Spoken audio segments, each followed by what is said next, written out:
Hey, everybody, welcome on a Tullymore Tuesday. Glad you're with us on X's and Bros throughout the great state of Michigan. A lot to get to here this morning, primarily on the hardwood. What originally would have thought, okay, this could be a way where Detroit snaps Charlotte's 9-game win streak. Detroit imposes their physicality, their defensive prowess, and gives Charlotte something they haven't seen. Well, they gave us all something, I suppose, we haven't seen in a little bit. 4 players ejected, 2 from each team, after a third quarter brawl that emptied into the stands a little bit, put some people who are courtside in jeopardy. Welcome to X's and Bros throughout the great state of Michigan. I'm Matt Shepard. Trent Bally is with us as well. And the Meyer hotline for you is 866-838-4843. The text line is Sports Radio 21,000. Pistons do find a way to win. I mean, you got to give them credit for that. They hold on to beat the Hornets 110-104. Cade Cunningham leads 5 Pistons in double figures. He leads the way. He was great, man. Originally I'm like, okay, how many? I'm always looking for the turnovers as well when it comes to any player, but anybody who handles the basketball a lot. Cade Cunningham was really good overall in just about every single area. Ends up having 33 points to go along with 9 boards, 7 assists. Had the 3 turns, which isn't a major deal. So I'm going with rock solid toughness for Cade Cunningham and company. Both Jalen Duren and Isaiah Stewart were rejected. 3 Hornets had 20 or more, led by Brandon Miller's 2 dozen. Detroit has won 8 of 11. They improved to 39 up and 13 down. So we'll get into the fight. Hunter Patterson of The Athletic is at the airport. He's leaving Charlotte this morning. We're going to talk to him about that. JB Bickerstaff's supporting his guys. What else would you expect? We are also going to get a perspective from Charlotte's standpoint, okay? And I think that's important. Trent and I think that's really important. In today's day and age, you got to be able to do something where you're looking at it from both sides. I know how people feel in general about the Pistons, and that's fine, but Joey Ellis covers the Hornets for the Queen City News. He's going to join us at 8 o'clock to talk about, how he viewed it from a Charlotte perspective, because I've got a ton of friends who are all about, put a statue up of Isaiah Stewart. They embrace this. They love this. And I don't know why, what it's from. It stems from when Detroit won the championship in 89 and 90. It was the bad boys. I mean, that's what we had. We had Lambeer, we had Mahorn, Rodman, Sally. Guys were not afraid to be physical. Then in 2004, who was going to mess with Ben Wallace? Rasheed Wallace. It was a secondary version to something similar of that, okay? And now you've got this team with Isaiah Stewart and Jalen Duren. Charlotte was heaping mad. I mean, they were pissed. Anyway, we'll talk about that. And looking forward to your thoughts on it as well. I mean, what was your take? How did you view it? So we open it up for you. There is the latest college basketball poll that might need to change. Keeps Arizona atop at 23 and now 1 because they lost at Kansas last night.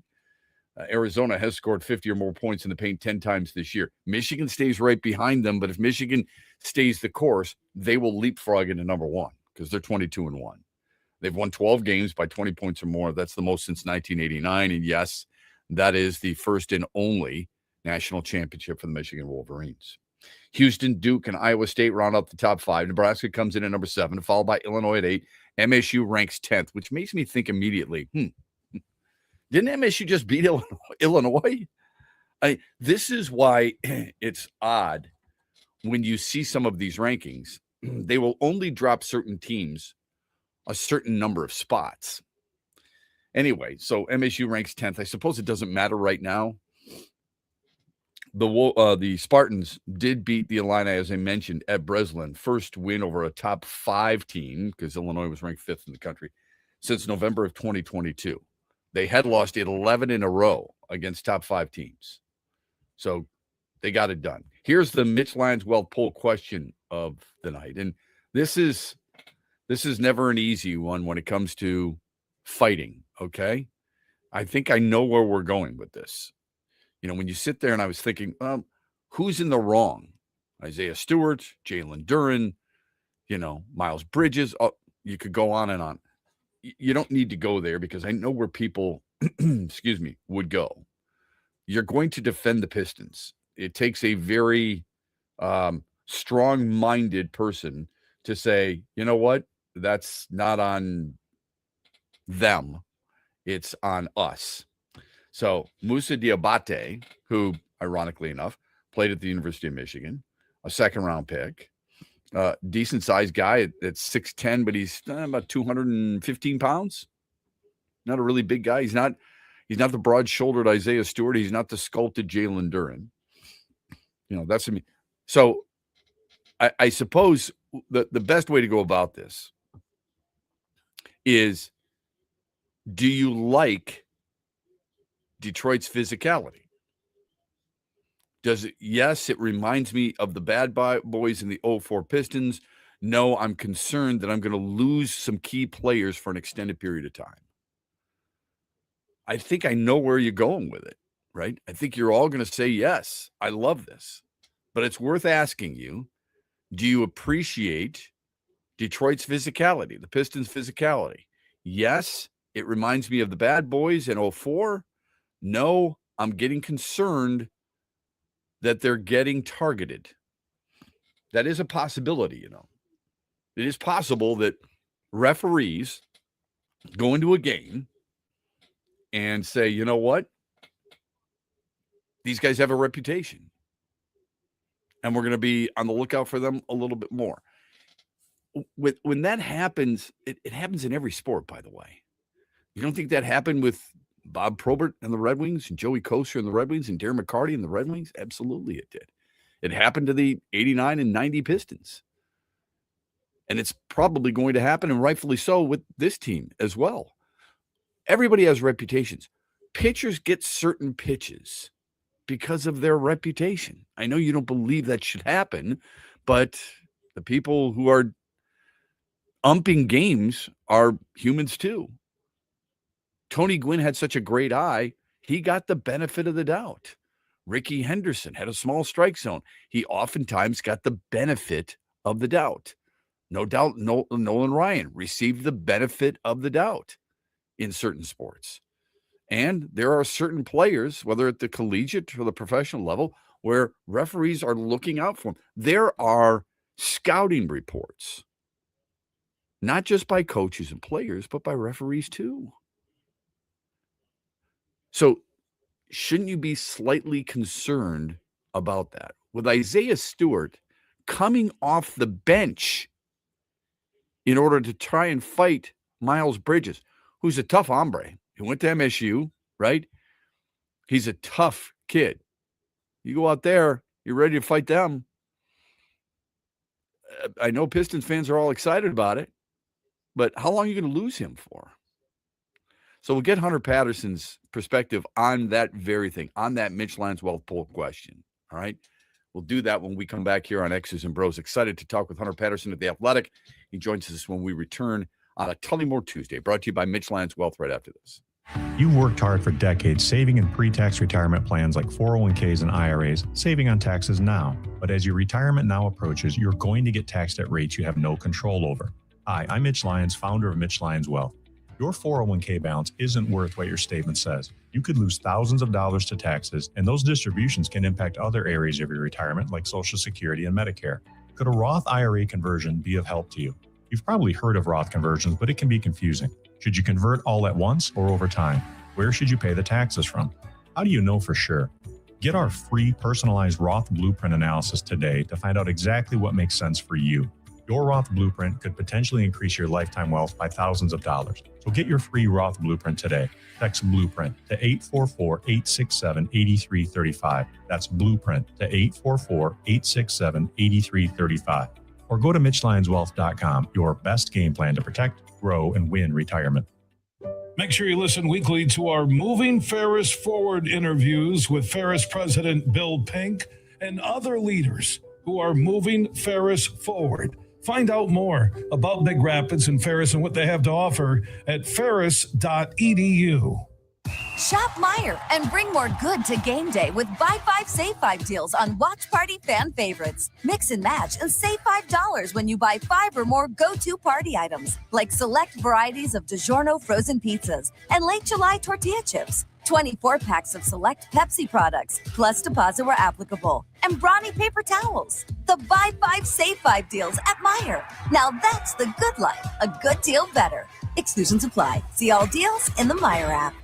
The Michigan Sports Network is your exclusive home for X's and Bros with Matt Shepard and The Huge Show later today at 3 p.m. Ferris Coffee has been family-owned and operated for over 100 years. Its popular Den Blend and Dark Roast is more than coffee and more than the official coffee of the Detroit Lions. It's a call to rise. Ferris Coffee and the Lions are the perfect match. They embrace those who show up early, cheer loud, and never back down. Den Blend is perfectly roasted in Grand Rapids and provides the ultimate fuel for fans who wake up and roar. Whether you're tailgating at the game or cheering from your couch, Den Blend is your go-to coffee for your game day ritual.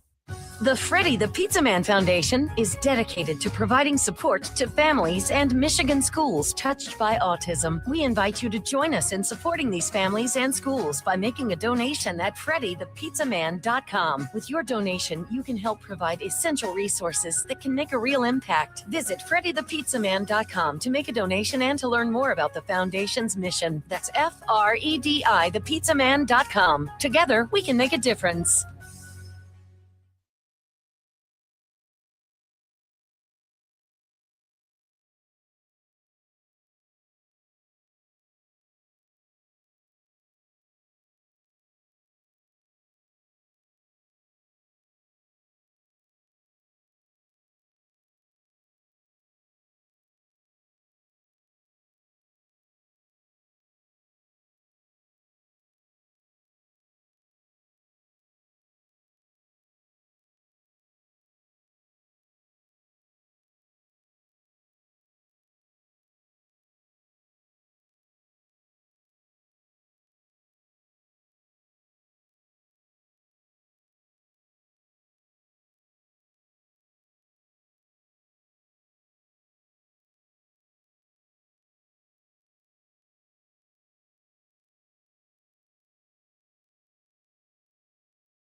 teams like to try to get in our head. Like, this is the first time something like people have tried to, be like extra aggressive with us, talk to us, and whatever the case may be. But I think as a group, we've done an okay job of kind of handling that energy and intensity. But I mean, at the end of the day, like I said, emotions got high.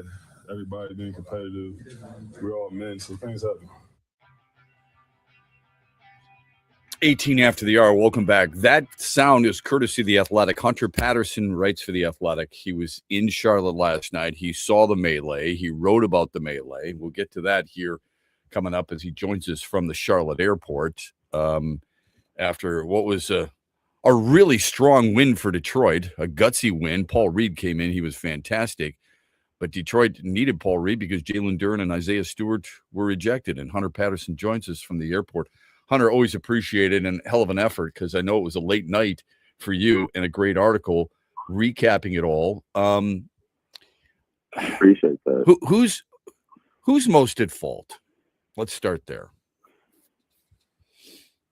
That's tough to say. I think it was heat of the moment. It obviously began with Duren and Moussa Diabate. They were essentially nose to nose.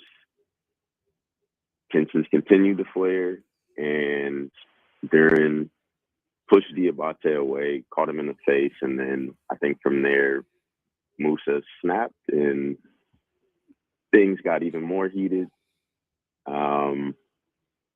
Yeah, I mean, melee is a good way to describe it. Security tried their best to get in, but when athletes who are 6'10", 250 pounds really want to get to one another, it's not much any security can do to kind of prevent that. But yeah, I mean, it was a tough scene, and kudos to both teams for being able to kind of move on and continue on with the game. What are the deep ramifications for the Pistons in this situation? I would assume suspensions and fines. Not sure how much as far as a dollar amount or amount of time. But unfortunately for Stu, obviously he came off the bench to kind of get involved there where Miles Bridges took a swing at Duren. So I would say long-term ramifications and repercussions are probably going to be suspensions and likely fines.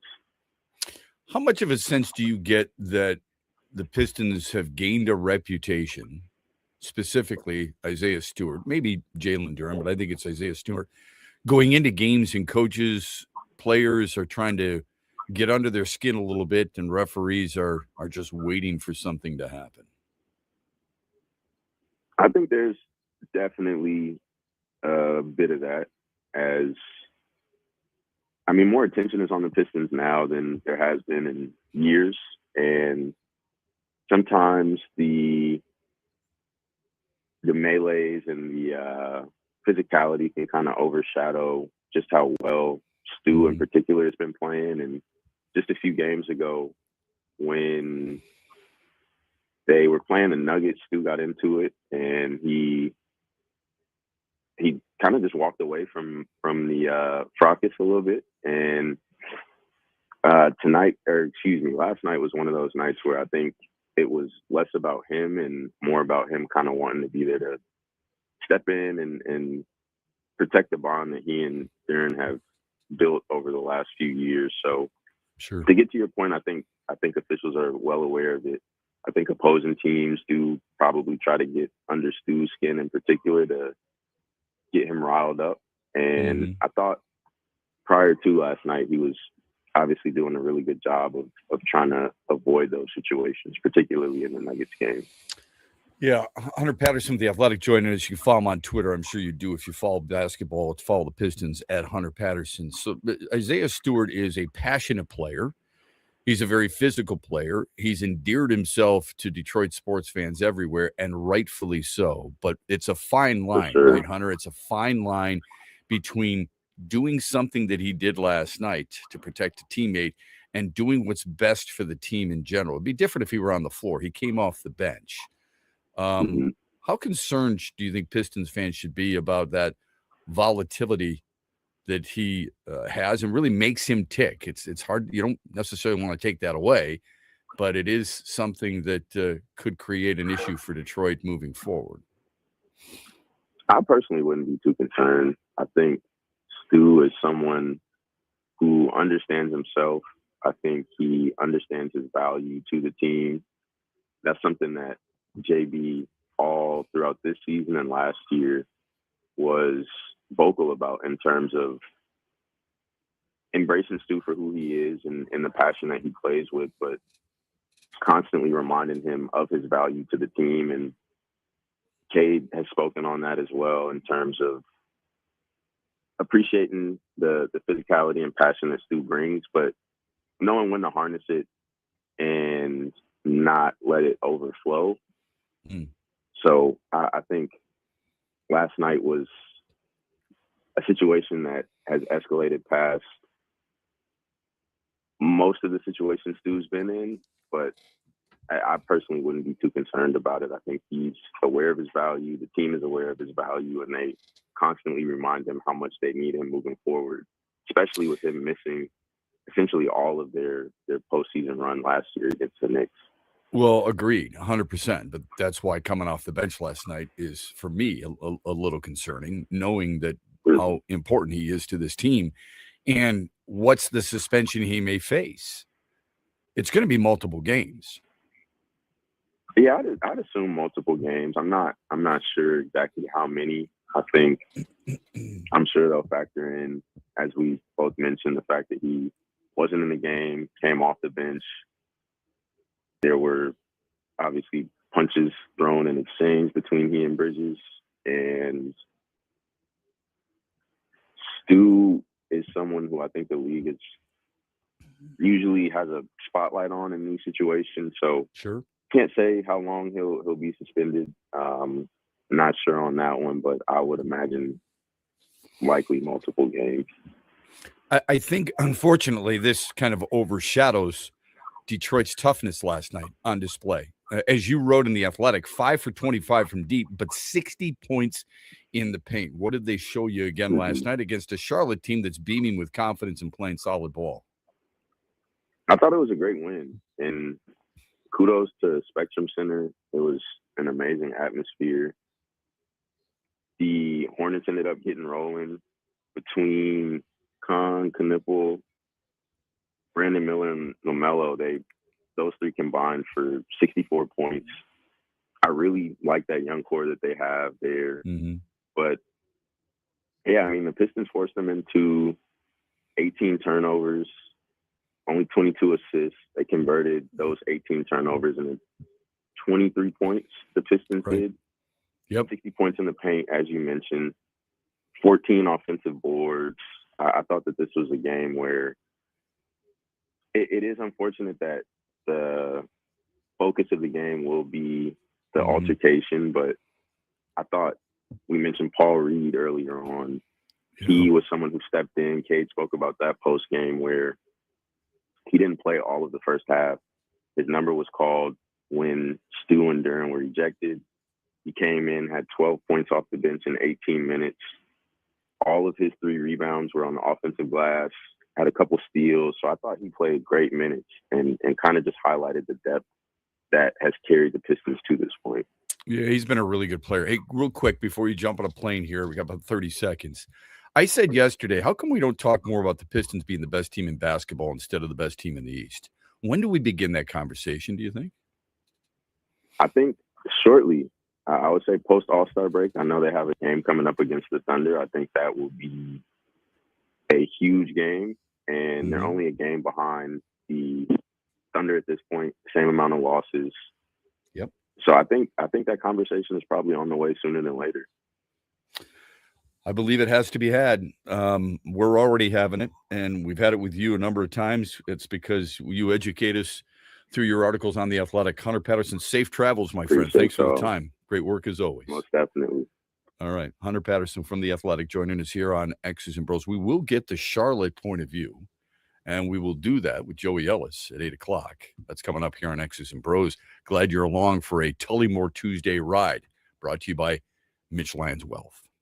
Shop Meyer and bring more good to game day with buy 5, save 5 deals on watch party fan favorites. Mix and match and save $5 when you buy 5 or more go-to party items, like select varieties of DiGiorno frozen pizzas and late July tortilla chips. 24 packs of select Pepsi products, plus deposit where applicable, and Brawny paper towels. The buy 5, save 5 deals at Meyer. Now that's the good life, a good deal better. Exclusions apply. See all deals in the Meyer app. What's up, Michigan? You're listening to my good friend Shep. The Huge Show is coming up later today at 3, right here on the Michigan Sports Network. You are listening to X's and Bros with Matt Shepard on the Michigan Sports Network, but you don't need to be in Michigan to tune us in. Search XB Mornings on X or X's and Bros on YouTube. Huge here for the Michigan High School Athletic Association. You can stay up to date on the latest from Lansing 24/7 at MHSAA.com, at MHSAA on Twitter, and MHSAA on Facebook. The latest news, press releases, and stories connected to every high school in the state of Michigan, available for you 24/7 from the Michigan High School Athletic Association. Log on to MHSAA.com, at MHSAA on Twitter, and MHSAA on Facebook. And if you're looking for archive, boys and girls, high school sports, MHSAA.TV. That's MHSAA.TV. 24/7, everything you need to know about high school sports in Michigan. Log on to MHSAA.com.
Good stuff from Hunter Patterson from The Athletic. Always appreciate his insight, especially on a very busy and early morning for him. Trent and I were talking in between the break. Do you think Isaiah Stewart's a good player? Trent said, yes. I agree. Sometimes you can't look at just numbers, like 10 points and 5 rebounds. How good can he really be? He's a presence underneath. He dissuades players from going deep into the paint. He can switch on multiple players defensively and do it quickly. He's more than just a rim protector. I like him as a player. I worry about the decisions, and I think that's okay to admit. Anybody who doesn't, look, take yourself away from it for just a moment. I know you're a Pistons fan. If it were anyone else, and I like Jalen Duren too, you know that, I hope. I mean, if you listen to this show, you know I've been a Jalen Duren fan for a while. Pushing somebody in the face, okay? Sure, I used to see it with Rick Mahorn all the time and used to laugh at it. And I do with Jalen Duren to a certain extent. But that doesn't mean I don't blame the opposition for going after him. There's no denying that Duren putting his hand on Diabate's face is what physically started everything, right? Sure. Who knows what was said before that? And I know they kind of mutually headbutted. But it was when Jalen Duren put his hand on Diabate's face and shoved him away. That was the start of the physical stuff, and then all hell broke loose. Yep. I wonder if it would have been different if he pushed him in the chest. Yeah, that's a good question. I don't know. Because maybe then the guys pull each other back. Yeah. If he just said, get away from me, right? It's so easy. The narrative is so easy from our standpoint to tell Diabate, just turn and walk away. It is a heat. I'm not trying to sing an Asia song here. It was a heat of a moment. Okay. And how would you feel? Yeah, I'm not turning and walking away. If someone palms my face like a basketball and tries to shove me away, I'm not not turning away from that. If I'm going to use that logic to defend Diabate, can you understand why Isaiah Stewart got so irate when he sees Miles Bridges throw a punch? I can. It is really hard, I would guess, for you to be around somebody like Stewart and Duren, the relationship they've created. It's really hard to be around that person all the time, love him as a brother, and then see somebody try to knock them out. The initial reaction is support. Don't you love that about Isaiah Stewart? I love the teammate aspect of it. With that said, he's going to get suspended by the league. How many times does this have to happen for people to start to wonder and draw a red flag? It happened. The Free Press pointed this out. It happened against the Lakers in 2021, got an ejection. In 2024, this wasn't on the floor. This was, I think it was before the game against Phoenix. He got in a fight with Drew Eubanks and was suspended 3 games. And again, that was not during game action. That was before, like near the loading dock. He got a 1-game suspension in January of 2025, whistled for a flagrant 2 foul early in the second quarter, a hard shove to the chest against Thomas Bryant of Indiana. I guess because it's the first for fighting this year, didn't he get ejected against Minnesota? Didn't he, Ron Holland, and Marcus Sasser have some type of... Yeah, there was a dust up there. I can't remember who got thrown out and when it was in the game. He got a 2-game suspension against the Timberwolves. Okay, there you go. So Trent was asking, what do we think it's going to be? It's going to be a minimum of 3. Perhaps no more than 5. I'm going as far as 5. That's what I would plant my flag. I mean, we'll see. I'm sure we're going to find out today, of course. Sure. But I agree with you. It's a minimum of 3. It has to be, unfortunately, for the Pistons. And at what point, and again, it's hard to talk about this logically without some people feeling like, well, you're not a supporter of his. That's not true at all. But you have to be able to look at this objectively. If anything, you're more of a supporter of his because you're talking about how concerned you are that if he's going to continue to get in these altercations, he's going to hurt his team by not being there. We all talked about how during that Knicks series, how his presence was not felt because he was injured. So that's different. If he takes himself out of a series or, a 10-game stretch or a 5-game stretch like he might here, that hurts your team just as much as a guy being hurt. You're not out there. It doesn't matter what the reason is, You can control running off the bench and punching someone in the face. You can't always control injuries. Yeah, the emotional side, emotions get the best of all of us. But the emotional side of this has to start to creep in as a little concerning for you. And here's the reason I also bring this up. Not that he should sit there on the bench in his Pistons warmups and look at the pocket schedule that you used to receive back in 1985 at a Tigers game. Hey, I got a pocket schedule now. But you have to understand, coming up, you've got Toronto, New York, Chicago, San Antonio, and Oklahoma City. Now, you have a 5.5 game lead over the Knicks.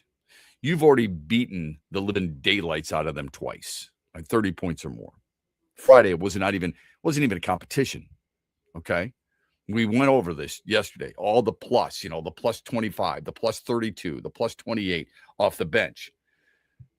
But you've got Toronto, New York, and Chicago's not a big deal. I get it. Oklahoma City won last night over the Lakers. Sorry, Trent. And San Antonio is one of those teams that is playing good basketball. They've won 4 in a row and 7 of 10. All right. I think it's really important that we keep that in perspective, looking at it and recognizing, you know what? These can be big games. Toronto's not catching Detroit. We know that. Okay. But it's a good basketball team, a plus 10 on the year. Detroit has already proven they're a much better team than New York Knicks. They're only 5.5 games back. But despite that one bump, New York's won 10 of 11. And they got a chance to get a little bit closer. And maybe I'm reading way too much into this.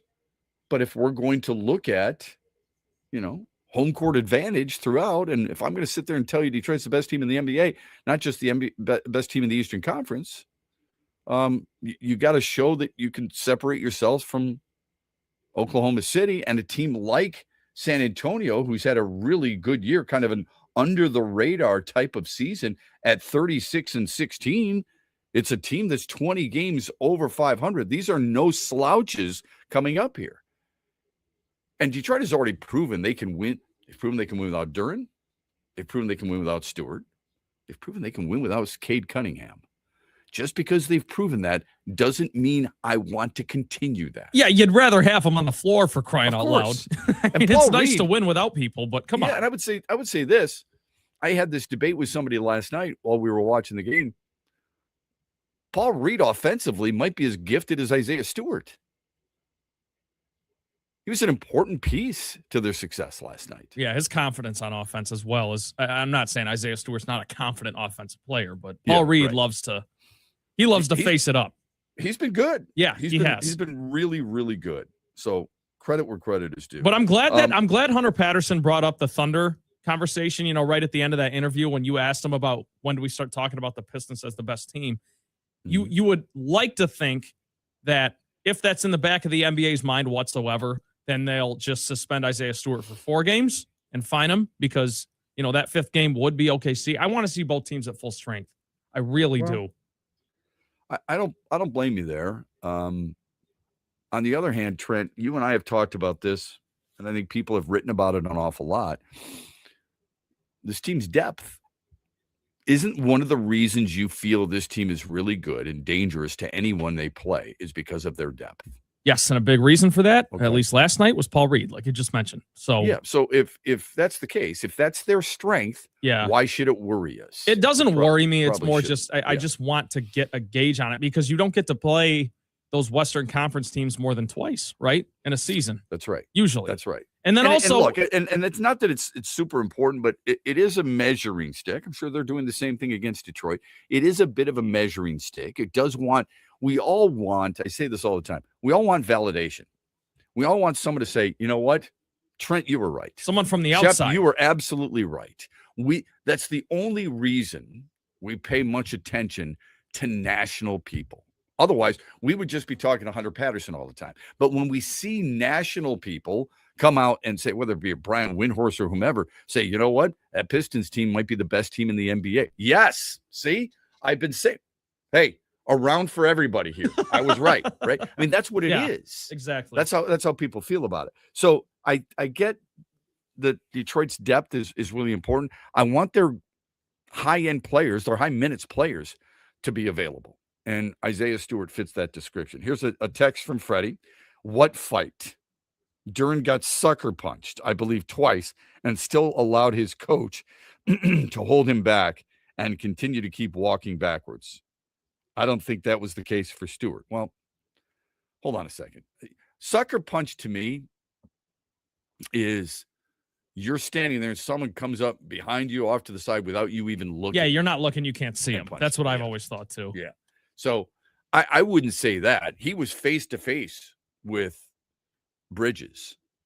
And let's face it. I mean, I'm not blaming him. I'm not saying that he's a bad guy and I don't want him and I don't feel any, remorse for supporting him all these years or anything like that. All right.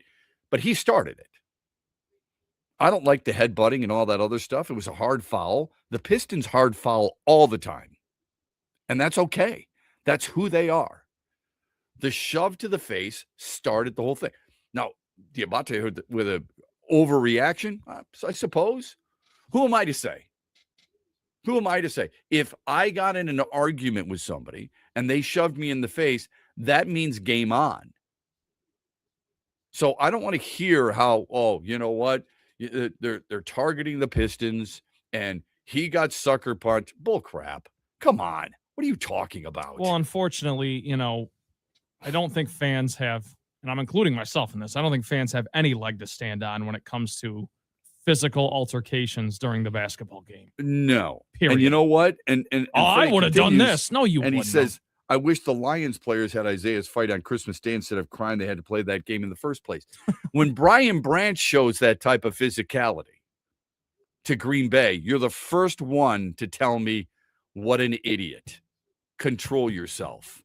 Act like you've been there before. And I don't disagree with you. Here's the difference. The Pistons are winning. The Pistons are a threat to win the Eastern Conference. They're the favorite to win the Eastern Conference. I've argued, I think they're the best team in basketball. Enough of they're the best team in the Eastern Conference. They're the best team in the NBA. Period. There's a new sheriff in NBA. Get him, Shep. For right now. And the NBA released its recent power rankings. What are they? Pistons 1, Spurs 2, Thunder 3, because they haven't played very well. Knicks 4, Nuggets 5. Nuggets lost again last night, even though Nikola Jokic had his third straight triple-double. You're starting to see a separation of teams to a certain extent. Are you not? Do people feel like the Knicks can win it all? They should not on, right now. I don't know why you would think that. The season's not over. Maybe they can get better. Maybe they figure it out. I mean, if I'm New York, I'm not real confident Mike Brown can figure it out. J.B. Bickerstaff wins in that shell game as the head coach, okay? Pistons are a deeper team. They are a better team. The Pistons' best player is better than anybody the Knicks have. And I know that's not how you can look at everything, but it is a starting point. Who's got the edge in terms of X's and O's? Detroit. Who's got the advantage with the best player on the floor? That's Detroit. That's another reason, if you're trying to give your team some of those check marks, depth, low post defensive ability, defense all that overall, stuff, yeah, perimeter right? defense as well. Yeah. That's what this team wins with more than anything else. Like we were just done yesterday. We talked about the Super Bowl, Seattle's defense. With the Pistons, we talk about Cade Cunningham, and rightfully so. He's one of the best players in the world. But it's their defense. Stewart keys their defense. He's not the only one. It's not like it's a massive drop-off to anybody else, but he is probably outside of Asar Thompson, who's more of a wing defender, right?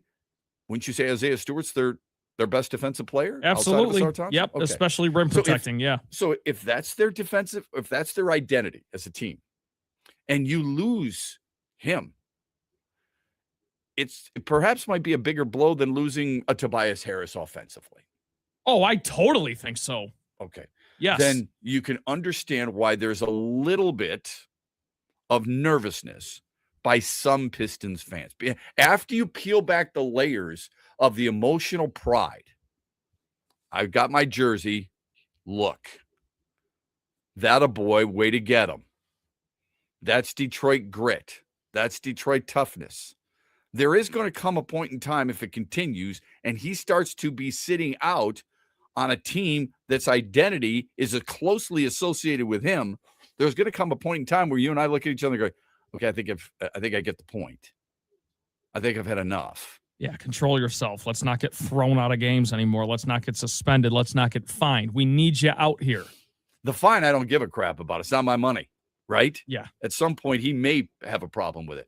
I worry about missing the games, number one. Number two, I worry about the built-in reputation where you start to get in foul trouble.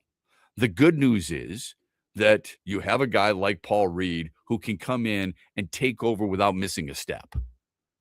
He is equally effective. Well, maybe that's a little bit of a reach, but to your point, though, Chef, you don't want to have his defensive deficiencies that maybe don't make up to what Isaiah Stewart provides you defensively. And you don't want to rely on that. That's the thing. You don't want to just bank on having that because that's a luxury to have here and there. We all know that if Paul Reed was playing 24 minutes a game, which Isaiah Stewart is, he probably wouldn't have the same effect, right? We all know JB Bickerstaff has put Isaiah Stewart above Paul Reed in the depth chart for a reason. Yes. Okay. Sometimes we don't have to overthink things. Sometimes it's as simple as this guy's better. That's why he plays more. That's fine. Okay. But I do believe it's okay to say this has got to be peeled back. We don't want you to change who you are. It's what's made you effective. We want you to become a better version of yourself. That's kind of the fine line that you have to draw if you're a Pistons fan. Phone number on the Meyer hotline, 866-838-4843. The text line is Sports Radio 21,000. We'll take a quick timeout. Some NFL discussion on the other side.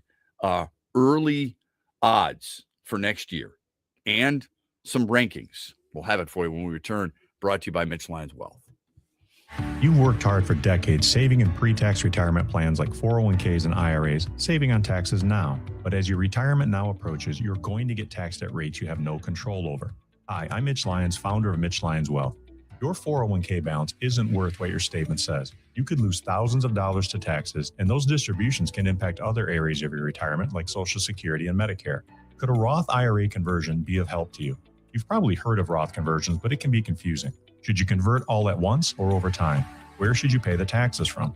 How do you know for sure? Get our free personalized Roth Blueprint analysis today to find out exactly what makes sense for you. Your Roth Blueprint could potentially increase your lifetime wealth by thousands of dollars. So get your free Roth Blueprint today. Text Blueprint to 844-867-8335. That's Blueprint to 844-867-8335. Or go to MitchLyonsWealth.com, your best game plan to protect, grow, and win retirement. What's up, Michigan? You're listening to my good friend Shep. The Huge Show is coming up later today at 3, right here on the Michigan Sports Network. Ferris Coffee has been family owned and operated for over 100 years. Its popular Den Blend and Dark Roast is more than coffee and more than the official coffee of the Detroit Lions. It's a call to rise. Ferris Coffee and the Lions are the perfect match. They embrace those who show up early, cheer loud, and never back down. Den Blend is perfectly roasted in Grand Rapids and provides the ultimate fuel for fans who wake up and roar. Whether you're tailgating at the game or cheering from your couch, Den Blend is your go-to coffee for your game day ritual. Huge here with an invitation for everybody to join the Grand Rapids Griffins and Van Andel Institute for the Purple Community Game, which is coming up on March 13th in downtown Grand Rapids.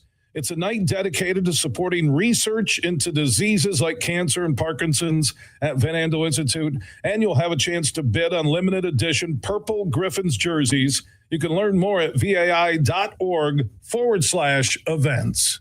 Shop Meyer and bring more good to game day with buy 5, save 5 deals on watch party fan favorites. Mix and match and save $5 when you buy 5 or more go-to party items, like select varieties of DiGiorno frozen pizzas and Late July tortilla chips. 24 packs of select Pepsi products, plus deposit where applicable, and Brawny paper towels. The buy 5, save 5 deals at Meyer. Now that's the good life, a good deal better. Exclusions apply. See all deals in the Meyer app.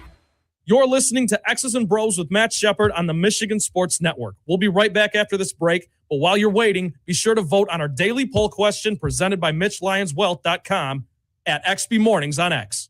Make sure you listen weekly to our Moving Ferris Forward interviews with Ferris President Bill Pink and other leaders who are moving Ferris forward. Find out more about Big Rapids and Ferris and what they have to offer at ferris.edu.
Okay, second hour of the program.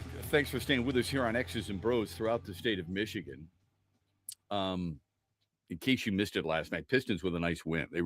That's the frustrating part for me. It gets overlooked. The attention is going to be on the fight. 4 players ejected, 1 coach ejected. The players, Jalen Duren, Isaiah Stewart, also Miles Bridges, Musa Diabate,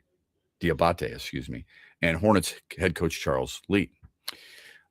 Lost in that is a really nice win for Detroit that showed, look, this team is tough, period.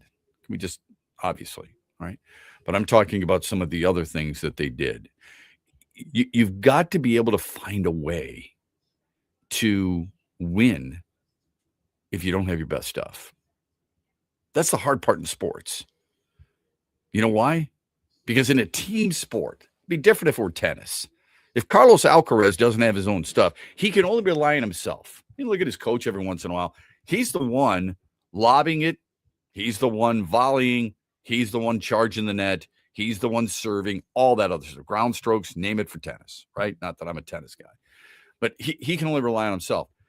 If you're out there in a team sport and collectively you can't find the bottom of the net from deep like Detroit couldn't last night, 5 for 25 from 3, you got to find a way. What was the way? The battle inside. 60 points in the paint. Cade Cunningham leading the way, 33 points, 9 boards, 7 assists. Okay. They found a way to get it done. Love that. That, I hope, is as much a story for you today as the fighting. I know it's going to be hard to separate the two. It's virtually impossible to do it. Latest college basketball poll, Arizona's number 1 and Michigan is number 2. It's probably going to change because Arizona lost last night to Kansas. Illinois, Nebraska, Michigan State also in the top 10. Nebraska 7, Illinois 8, Michigan State, even though they beat Illinois, ranks 10th. Here's the Mitch Lanswell poll question. We have one for you every single day. Do you appreciate the Pistons' physicality? I hope everybody does. And I mean that. I hope everybody feels like this is a team that is a good representation of what the Pistons are all about. Not just the city or the state of Michigan, but specifically what that team is all about. It is a resilient team. I know people like to use the word grit. The Lions have made that famous. Check out people's hats and their T-shirts and their sweatshirts. It's all over the place, right? That's fine. The Tigers even used it last year. Plenty. But I love that this Pistons team is resilient. A lot of teams, a fight like that, and what happens? It can go one of two ways. Both teams seem to, and this took place a little bit more than 7 minutes, I think, in the third quarter, left in the third quarter. Pistons used a run right afterwards. Charlotte then came charging back. Charlotte has proven, you don't win 9 in a row if you're not doing something right. And they were doing some things right last night. Brandon Miller was really good. Con Knippel is a really good player, man. I love, and we just talked with Hunter Patterson at Athletic. He said, I really like their young core. Well, if you like their young core, you have to love Detroit's young core since the average age is 22.3. Ain't going anywhere anytime soon, man. So I love the resiliency of what this Pistons team brings on a night in and night out basis. They don't let certain things affect them. They're not going to win every game. Some teams are going to be better that night. But this team that leads the NBA in single-digit wins finds a way even when they may not be collectively playing their best. I think that's really, really important. And I love that about what this team has. Anyway, here's the poll question. Do you appreciate the Pistons' physicality? Yes, it reminds me of the championship years. And we say that lovingly with the championship years of the late 80s, early 90s, and the early 2000s. So the 89 and 90 championship team, even the 88, even the 88-7 for crying out loud. and then the 2004 team and the run that they went on. That's what I envision this team to be. If you were to say, what Pistons team is this team most like, I would say the 04 team, because I think that team was built primarily on defense. And at the time, we didn't know those guys to be superstars. They ended up being stars. Chauncey Billups, Richard Hamilton, Tayshaun Prince. But during 2004, we viewed them more as a collective team and what they were able to do. This is the same way with this team. You got 2 all-stars this year. Eventually, I mean, you've got a defensive player of the month in Asar Thompson.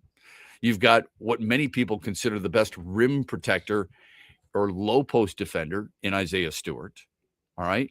And then it's not just complementary pieces, it's important pieces. You know, Tobias Harris is one of those guys one of the few guys, I think, on this team who can back his way in, hit that turnaround jumper from 12 feet, get to the free throw line, and calmly make free throws.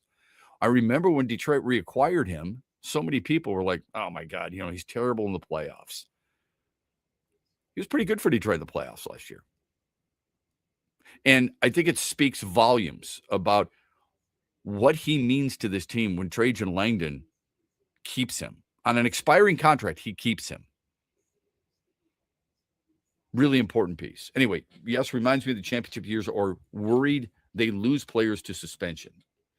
You can vote as often you want at XB Mornings. We'll give you the results in the 8 o'clock hour tomorrow. NFL, now that it's over, and it's 13 days before we're right back into football. I know it's you don't want it to leave. Unless it's a shot of Roger Goodell, you don't want it to leave.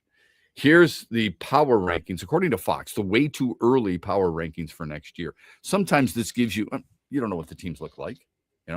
Somebody could have some type of, Josh Allen, we didn't realize he had 4 broken bones in his foot during the playoffs. He's going to heal, but maybe at some point during the offseason, somebody has to go under the knife. Somebody has something happen to them that we didn't expect. Somebody makes the wrong pick in the upcoming April draft. Don't know. But as of right now, they've got the Broncos, Fox does, at 1, the Rams at 2, the defending Super Bowl champions at 3, the Patriots at 4, the Eagles at 5. Where lie the Lions? At 13, which I found interesting. Okay. Meanwhile, when you see the belief or the lack thereof, and maybe you can understand, the longer the odds at the top means there's more balance in the middle. The Lions are a plus 1,400 as a perennial contender. All right. So when you look at that and you see that they're right around where the Kansas City Chiefs are, I don't know what that tells you, because a lot of people don't believe in the Chiefs. A lot of people feel like, okay, that's a team that might descend more than ascend. And for the first time in I don't know how long, I think some people are expecting the Chargers to win that division rather than Kansas City as a preseason, right? None of this has a whole lot of meaning considering what Seattle's odds were before the season, okay? They were a long shot. Not the longest shot, but they were a long shot to reach the Super Bowl and win the Super Bowl. It does speak, I think, to what many feel is, like we were talking about identity with the Pistons a little bit ago, the identity of the Detroit Lions. Here's my issue. What their identity used to be when they reached the NFC Championship game in 2023, what their identity was during a franchise record 15-win campaign 2 years ago, they've lost. And it's going to be hard to regain it unless they do something about it in free agency / trades and the draft. It can't be just one. Phone number on the Meyer hotline is 866-838-4843. The text line is Sports Radio 21,000. That's something that we should have learned during the Super Bowl. We'll get more into that on the other side. Also, a national radio host took a shot at Dan Campbell philosophy. We'll talk of that as well here on X's and Bros, brought to you this hour by our friends at Meyer. Shop Meyer and bring more good to game day with buy 5 save 5 deals on watch party fan favorites. Mix and match and save $5 when you buy 5 or more go-to party items like select varieties of DiGiorno frozen pizzas and Late July tortilla chips. 24 packs of select Pepsi products, plus deposit where applicable, and Brawny paper towels. The buy 5 save 5 deals at Meyer. Now that's the good life, a good deal better. Exclusions apply. See all deals in the Meyer app. Farrah's Coffee has been family-owned and operated for over 100 years. Its popular Den Blend and Dark Roast is more than coffee and more than the official coffee of the Detroit Lions. It's a call to rise. Farrah's Coffee and the Lions are the perfect match. They embrace those who show up early, cheer loud, and never back down. Den Blend is perfectly roasted in Grand Rapids and provides the ultimate fuel for fans who wake up and roar. Whether you're tailgating at the game or cheering from your couch, Den Blend is your go-to coffee for your game day ritual. From Grand Rapids, Kalamazoo, Muskegon, Petoskey, Charlevoix, Traverse City, Cadillac, Lansing, and beyond, you are listening to X's and Bros with Matt Shepard only on the Michigan Sports Network. Huge here for the annual Grand Rapids Griffins Purple Community Game, which is coming up on Friday, March 13th at Van Andel Arena in downtown GR. It's a night dedicated to supporting research into diseases like cancer and Parkinson's at Van Andel Institute.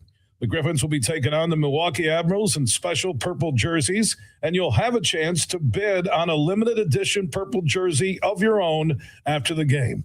It's a night you won't want to miss. Learn more about the Grand Rapids Griffins Purple Community Game at vai.org/events and also at griffinshockey.com.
much do you think about the Super Bowl still? Or better yet, how much do you still think about the regular season? It's been over for a while for the Lions. We know that. But I can't help every time I was watching a playoff game, I don't think I'm unique here either, comparing the Lions to that team. And usually I'm pretty good about accepting things like this team's just not good enough, you know? I remember getting ready for a national championship game, Michigan and Villanova, and leaving a film session prior to the game and saying to my then partner, Terry Mills, I don't think Michigan can beat this team. they were just too good, right? And it ended up being prophetic. Now, I've been wrong plenty because I thought the Pistons would blow out the Wizards, for example, last week, and they didn't. But I when I watch these teams in the National Football League and I start comparing them to Lions, why am I still believing that the Lions were good enough to beat every single one of them? I feel like an idiot because obviously they're not. They couldn't beat Minnesota, for crying out loud. What makes you think they would beat Seattle? What makes you think they would beat the Rams? What makes you think they would beat Denver or New England or any of those teams? Really nothing. And when you peel it back and you think about it, maybe I was just relying on what this team has done over the last 3 years collectively and thinking about what this team's strength. The team's strength used to be the philosophy for this team and what gave me the greatest hope. The reason I used to use the phrase "in Brad we trust" is because his attention was in the bowels of the play-by-play. It was in the trenches of what it's all about. Okay? You want to win in the National Football League. There are certain things that you have to be able to do. Mistake-free football. It's virtually impossible, but you have to play without giving the football back to the opposition. That's not unique. That's just the way it is in every sport. You sure don't want to turn the puck over in your own zone. It leads to scoring chances and pressure. You don't want to turn the ball over too much in basketball. See the Charlotte Hornets last night and what Detroit did off those 18 turns, right? Same thing in football. New England, not that they were going to beat Seattle, sure as hell didn't help that they turned it over 3 times. Ironically, Seattle wasn't great in taking care of the football during the regular season. But the bottom line is you don't want to give the opposition the ball. Treasure your possessions. That's number one, or one of the keys. The biggest key, obviously a good defense. You know, look at the teams that have won recently. Just do yourself a favor. Go back and look, and whatever statistic you think is most important. Now, when you and I look at that, just keep in mind, I mean, I believe defensively, points per game against is a hell of a lot more important than yards per game against. If you're gonna move the football up and down the field, good for you. Through the 20s. If I'm making you kick field goals, I feel pretty good about it. All right. I'm talking about scoring points. I don't want you scoring a lot of points on me. There's a reason some of these teams aren't very good is because they give up too many points. 2 years ago, who were the best teams in football in points allowed? Philadelphia, who won the Super Bowl, was number 2 to the Chargers. Detroit was actually 7. It's a big reason why they were 15-2.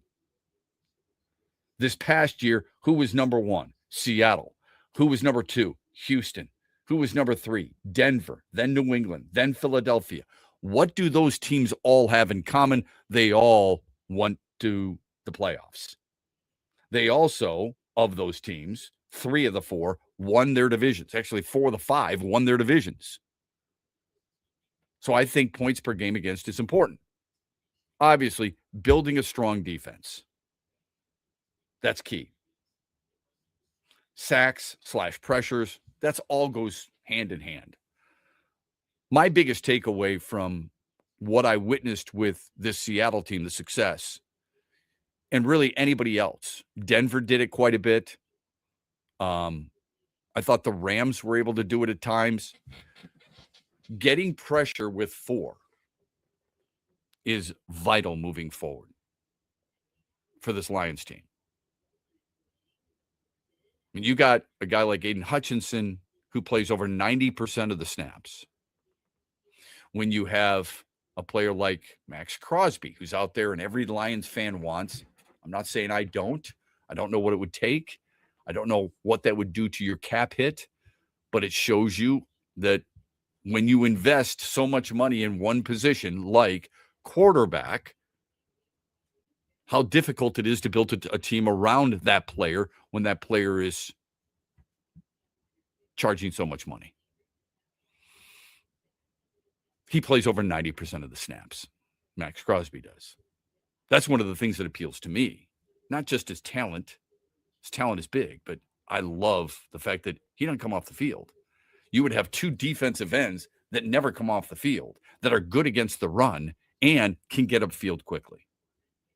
That's a big deal to me. Anyway, so that's important. Be able to rush with 4, defense all in one, right? The trenches, I get that a lot of people feel like it's a passing league. I feel like it's a passing league. All you got to do is look at the quarterback stats. Look at the wide receivers. Who are the guys who are the offensive players of the year? Jackson Smith and Jigba was an offensive player of the year, right? Okay. Why is that? Well, it's because wide receivers are pretty damn important. But it's still, you would say, a passing league. I think that's fair to say. When you see 6 quarterbacks, almost 7, because Caleb Williams came up just short, becoming the first Bears quarterback to ever throw for 4,000 yards. 6 quarterbacks threw for over 4,000 yards this year. It's a pretty good number. When you look at receiving, you have how many guys over 1,000 yards this year? A lot. You've got 20 guys over 1,000 yards receiving, including 2 Lions. Amon-Ra St. Brown, 1,400. Jamison Williams, over 1,100. So 20 guys with 1,000 yards or more. That's a large margin. It's a passing league.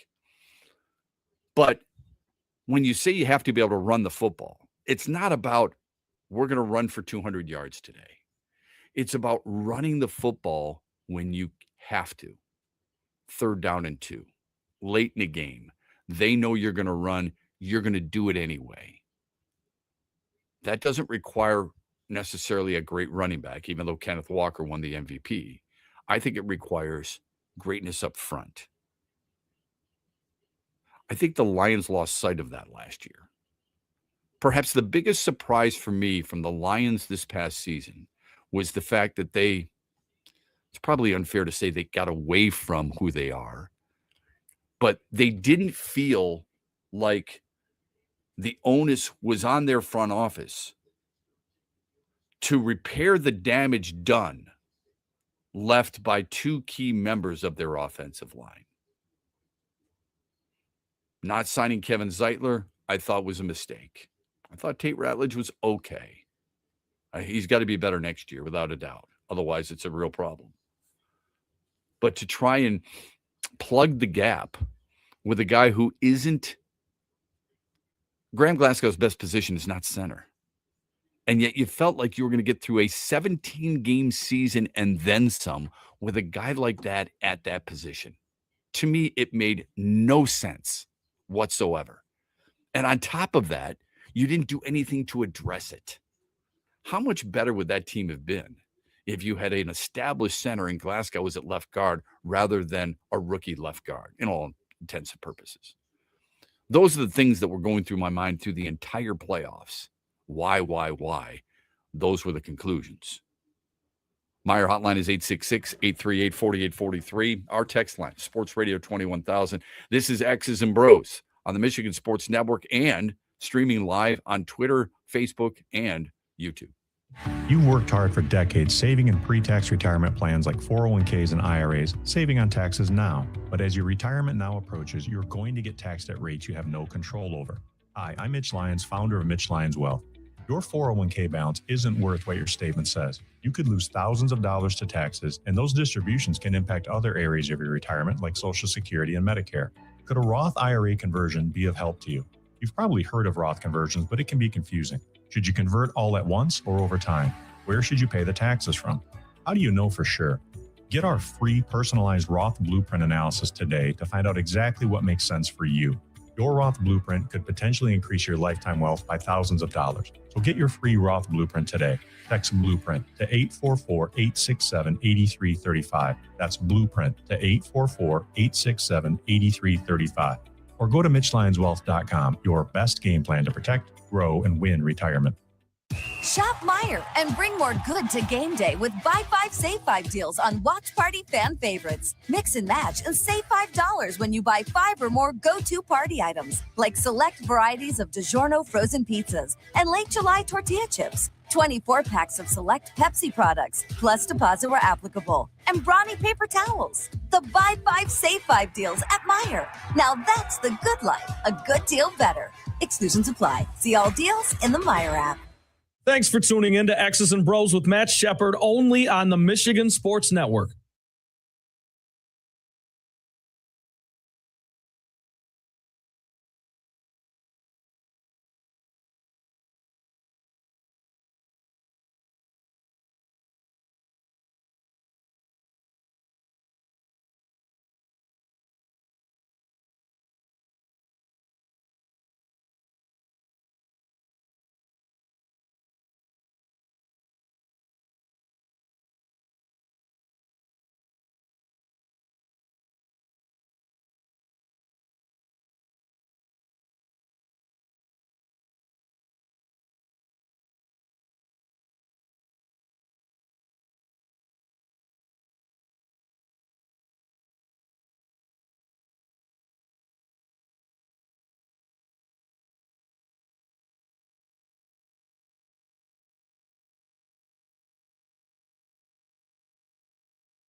Here's another thing.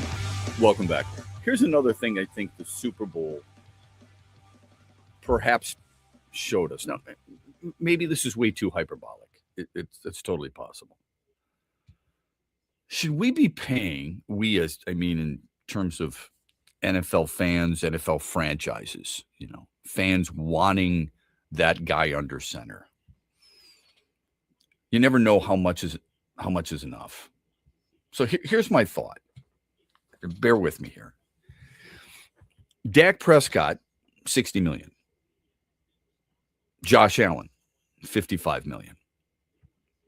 Joe Burrow, $55 million. Trevor Lawrence, $55 million. Jordan Love, $55 million. Tua Tagovailoa, $53.1 million. Jared Goff, $53 million. Brock Purdy, $53 million. Justin Herbert, $52.5 million. Lamar Jackson, $52 million. What do they all have in common? Besides being rich, besides playing quarterback, none of them have won a Super Bowl. BrO's played in one. Okay. Goff's played in one. Purdy's played in one. Why are we spending, why are teams spending so much at the quarterback position? Drake May on his rookie deal, probably exception. Sam Darnold, really? Okay, that's fine. You don't believe in him? $33 million a year. Signed a 3-year, $100.5 million contract. You don't believe in him? That's fine. Okay? Personally, I'm not sure what a guy has to do to make you believe in them. Wins 14 games or more in back-to-back seasons and wins a Super Bowl. All right. He's not an MVP. He has proven you can win a Super Bowl with him, though. Why are you spending so much money on that position? One position, when it is the ultimate team sport. I don't know many front offices that have the guts, the gall, the wherewithal, the toughness to say, I'm going to have is it a mediocre quarterback? Is Sam Darnold a mediocre quarterback? Okay, he's not a top 10 guy. Do you have to have a top 10 guy to win a championship? Well, I don't even know about this is where it comes into play. Like, what do people define as mediocre? Do we call that average? Is that fair? So average would be around middle of the pack. I think Sam Darnold's right there, and he's knocking on the door for top 10. So to answer your question, yeah, I think you do need to have a mediocre average quarterback at least to win, but you don't need a top 5 guy. And I think that's where you're getting. Let me read you some names of quarterbacks who've won championships. It is not a definitive rule here. Sam Darnold, you tell me if they're a superstar. Okay? Yes. There's a lot of them, but I'm just going to read the names. Sam Darnold. No. Jalen Hurts. No. No. Patrick Mahomes. Yes. Matthew Stafford. Yes. Tom Brady. Yes. Nick Foles. No. Peyton Manning. Yes. Russell Wilson. No. At the time, fringe, but no. Okay. Joe Flacco. No. Eli Manning. Nope. Aaron Rodgers. Yes. Drew Brees. Yes. Ben Roethlisberger. Yes. Right. Brad Johnson. No. Trent Dilfer. No. Kurt Warner. Yes. John Elway. Yes. Favre. Of course. Aikman. Yes. Young. Yes. Rippon. No. Hostetler. No. Montana. Yes. Williams. Doug Williams. No. Phil Simms. No. No. Jim McMahon. No. Jim Plunkett. No. Joe Theismann. No. Terry Bradshaw. Sure. Roger Staubach. Yes. Yes. Ken Stabler. No. Bob Greasy. That's a question. There's a lot of no's and a lot of maybes. Yeah. Put it that way. Johnny Unitas, yes. Len Dawson, Bart Starr, yes. Joe Namath, no. And at this point, you're getting far enough into history where it's like the game has completely changed. And I just gave you every quarterback. That's perfect. Won a Super Bowl. Yeah. But Okay? but a guy like And Joe Namath is a great example of like how at the time, maybe for that one season, that one shining moment, he would have been a superstar. But looking back on it for his career, no. Right. Thank you, NCAA tournament, one shining moment. Joe Namath, that's 1968. Okay. My point is, I gave you every quarterback who's won a Super Bowl. I would argue you probably said more yeses than nos, but not by much. Not by much. And if anything, if history teaches us anything, I do wonder why we put all those eggs in one basket. Right. And I'm not saying you cut Jared Goff and you go to work with, fill in the blank. All right. It sure as hell isn't going to be, somebody you can just easily acquire. I just wonder how many teams. I think back to when they extended Jared Goff, and I wanted it. But that's a hefty price. That's like me saying, you know what? I want Tarek Skubal on my team too. Not for $400 million, I don't. Maybe that's why, besides the financial aspect, I'm not an owner or a general manager or president of anything, because I see the value or the worth and I can't do it. I wouldn't be able to do it. I just don't buy that. Let's take it to baseball. All right. If I said to you, okay, Zach Wheeler, $42 million, Jake DeGrom, $40 million, Garrett Cole, $36 million. Those guys are all stars. This is unlike football. All right. Corbin Burns, even though he didn't pitch last year, a star. Tyler Glasnow, Shohei Ohtani, Carlos Rodon, Blake Snell, Sonny Gray. No. Jack Flaherty. No. Those are the top 10 pitchers paid last year. All right. I know it's hard to believe, but it's true. Those guys, that's the top 10. Most of those are stars. They're not winning championships except for the Dodgers, and Ohtani's paid primarily because he's a DH more than a pitcher. Okay. And it's a hell of a team sport. When you look at pitching, they're getting by with guys who aren't necessarily having the greatest years. All right. Those were the highest paid pitchers. How much are you paying or willing to pay those types of guys? And how many can you truly afford? The Tigers will have 2 this year. But it is a great question because it just comes down to what you value.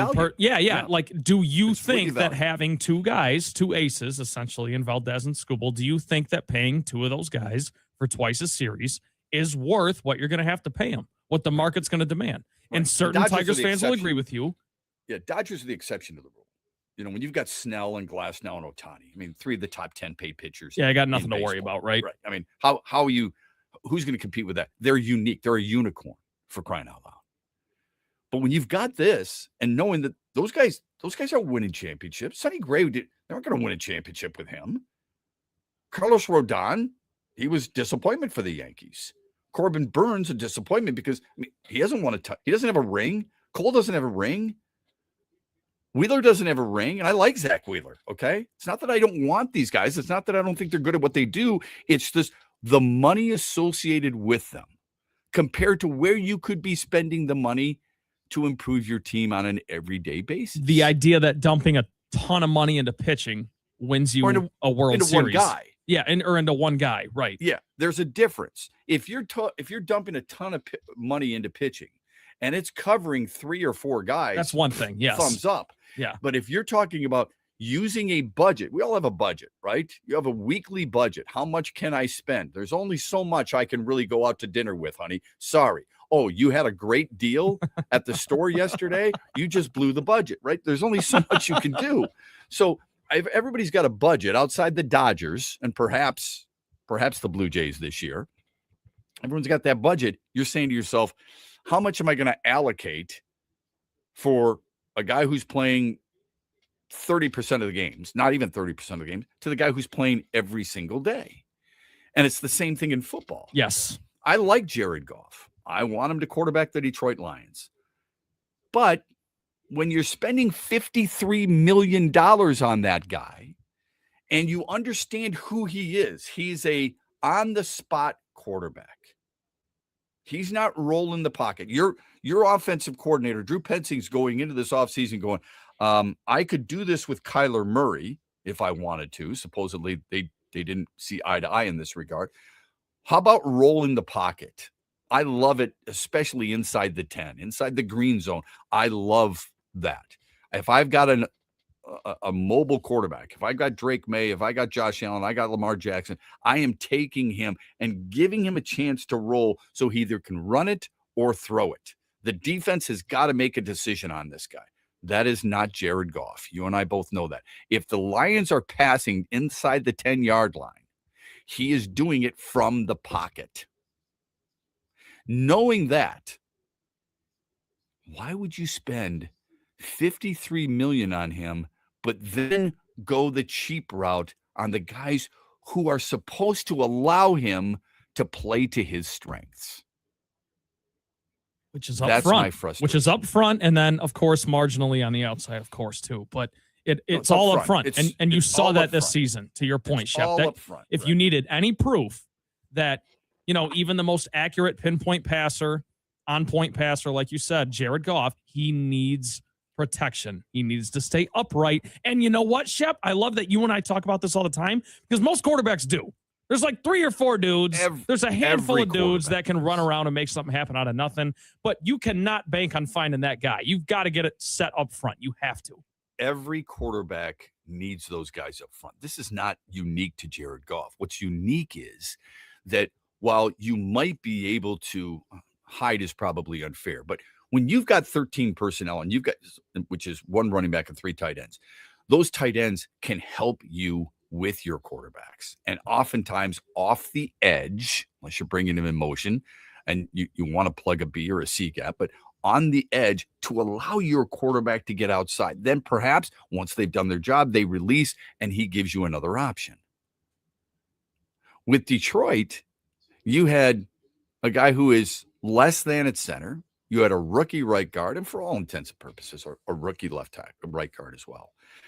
Doesn't help that your tackle on the left side is a little bit older and has gone through a lot of injuries. He's a warrior, and kudos to him. Love Taylor Decker, absolutely deserved of any accolade that any of his teammates give to him because of his hard work, his dedication, all the things that he has meant to this franchise. The only guy left over that Dan Campbell inherited. It tells you something. He's been, outside of Lomas Brown, the best tackle of my lifetime for the Lions. I mean, obviously Penei Sewell at the right tackle. He's been probably the best tackle in Detroit Lions history. But I'm talking from the left side. So he's been better than guys like Riley Reeve. He's been better than Jeff Backus. I know, stop laughing. But he is that guy. But he is advanced. He is bumped and bruised and 10 times over. And going into this season, if you just look at the depth chart, I find it hard to believe that Brad Holmes and Dan Campbell looked at that depth chart and said, I hate this phrase, but it's been used so often. We're good. We're okay up front. I like where we are up front. How did you not recognize that issue? I don't get it.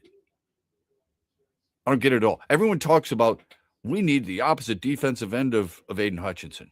True that.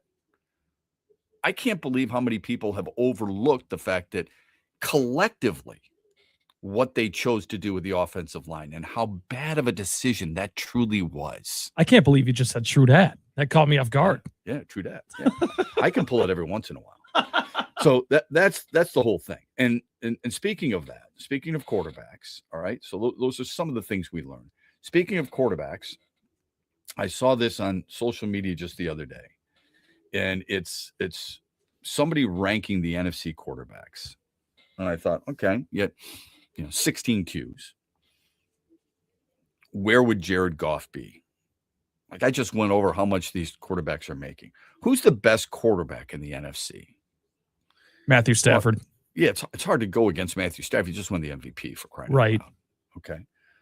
Where would you? I know this is a tough one, but you know the quarterbacks, J.J. McCarthy. Let's use Michael Penix instead of Kirk Cousins, since Atlanta's going to cut him. Okay. Jackson Dart, Bryce Young, Kyler Murray, even though the Cardinals are trying to trade him, Tyler Shuck, Caleb Williams, Jalen Hurts, Baker Mayfield, Brock Purdy. Let me see here. Sam Darnold, Jaden Daniels, Jordan Love, Dak Prescott, Jared Goff, Matthew Stafford. Those are the quarterbacks from which to choose, because we don't have the draft just yet. And it's not like Fernando Mendoza is going to jump into the top, you know. So tell me, even if he were drafted by an NFC team, he's going to be drafted by the Raiders, so in all likelihood. Where's Jared Goff rank? In the Matthew NFC. Stafford is in the NFC, strictly the NFC. If Matthew Stafford's one, I think that's fair to say. Yeah, it is. Where's Jared Goff? So the only quarterbacks to me, Shep, I want to hear your opinion on this, that are definitively maybe not better than Goff, but at least as good and arguably better. Jalen Hurts, Dak Prescott, Caleb Williams. Unfortunately, I got to throw that in there. They just won 11 games.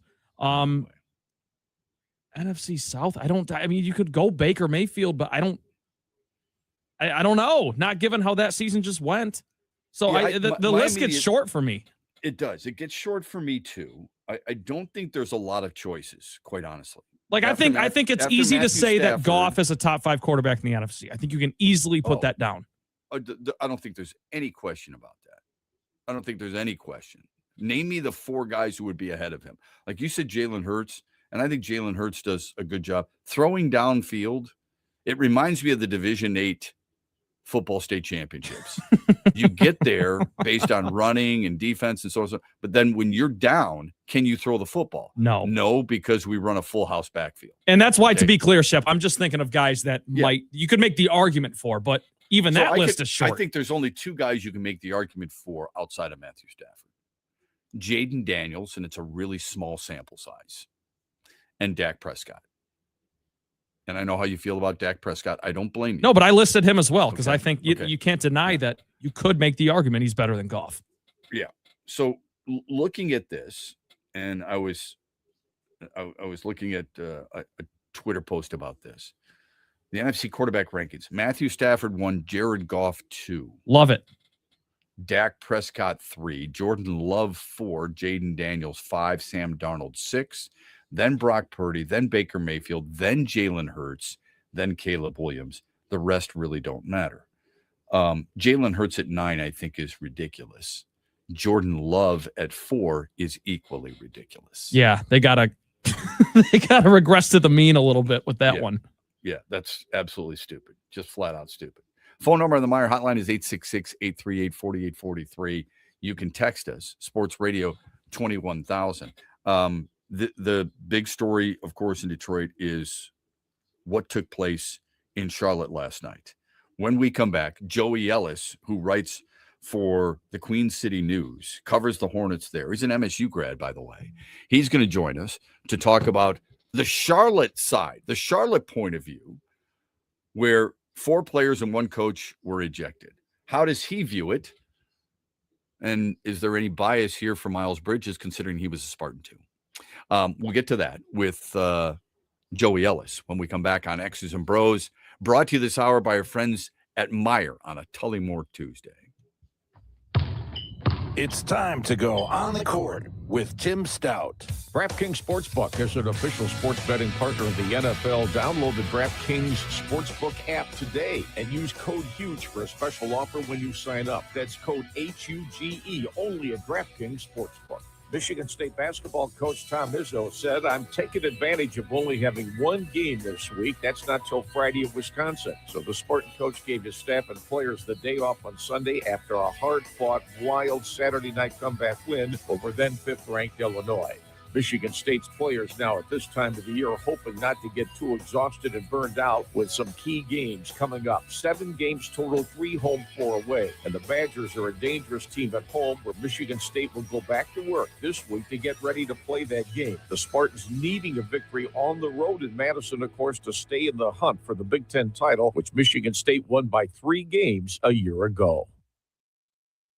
Mitch Lyons here, founder of Mitch Lyons Wealth, where we create your best game plan to protect, grow, and win retirement. I'm here with Tiger legend Kirk Gibson, who we are proud to support and partner with on the newly opened Kirk Gibson Center for Parkinson's Wellness. Thanks, Mitch. We appreciate your support, and we are excited to have recently opened the center in Farmington Hills. It provides exercise therapy and educational programs that are helping the Parkinson's community. Just like Mitch Lyons Wealth helps improve the quality for their clients' retirements, this center helps improve the quality of life for people with Parkinson's. And Gibby, the best part of all is that access to the center is available to the Parkinson's community free of charge, right? That's right, absolutely free of charge for people with Parkinson's and their care partners. You hit a couple of the most famous home runs in Major League history, Gibby, but I feel that your greatest hit will be the positive impact the Kirk Gibson Center is making in the fight against Parkinson's. Mitch, since my diagnosis, I get up every day and focus on winning that day. This center encourages others to do the same. Awesome, Gibby. To learn more, go to kirkgibsoncenter.org. The Freddie the Pizza Man Foundation is dedicated to providing support to families and Michigan schools touched by autism. We invite you to join us in supporting these families and schools by making a donation at freddythepizzaman.com. With your donation, you can help provide essential resources that can make a real impact. Visit freddythepizzaman.com to make a donation and to learn more about the foundation's mission. That's FREDI thepizzaman.com. Together, we can make a difference.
Okay, final hour of the program here on X's and Bros throughout the great state of Michigan. We are live throughout the state.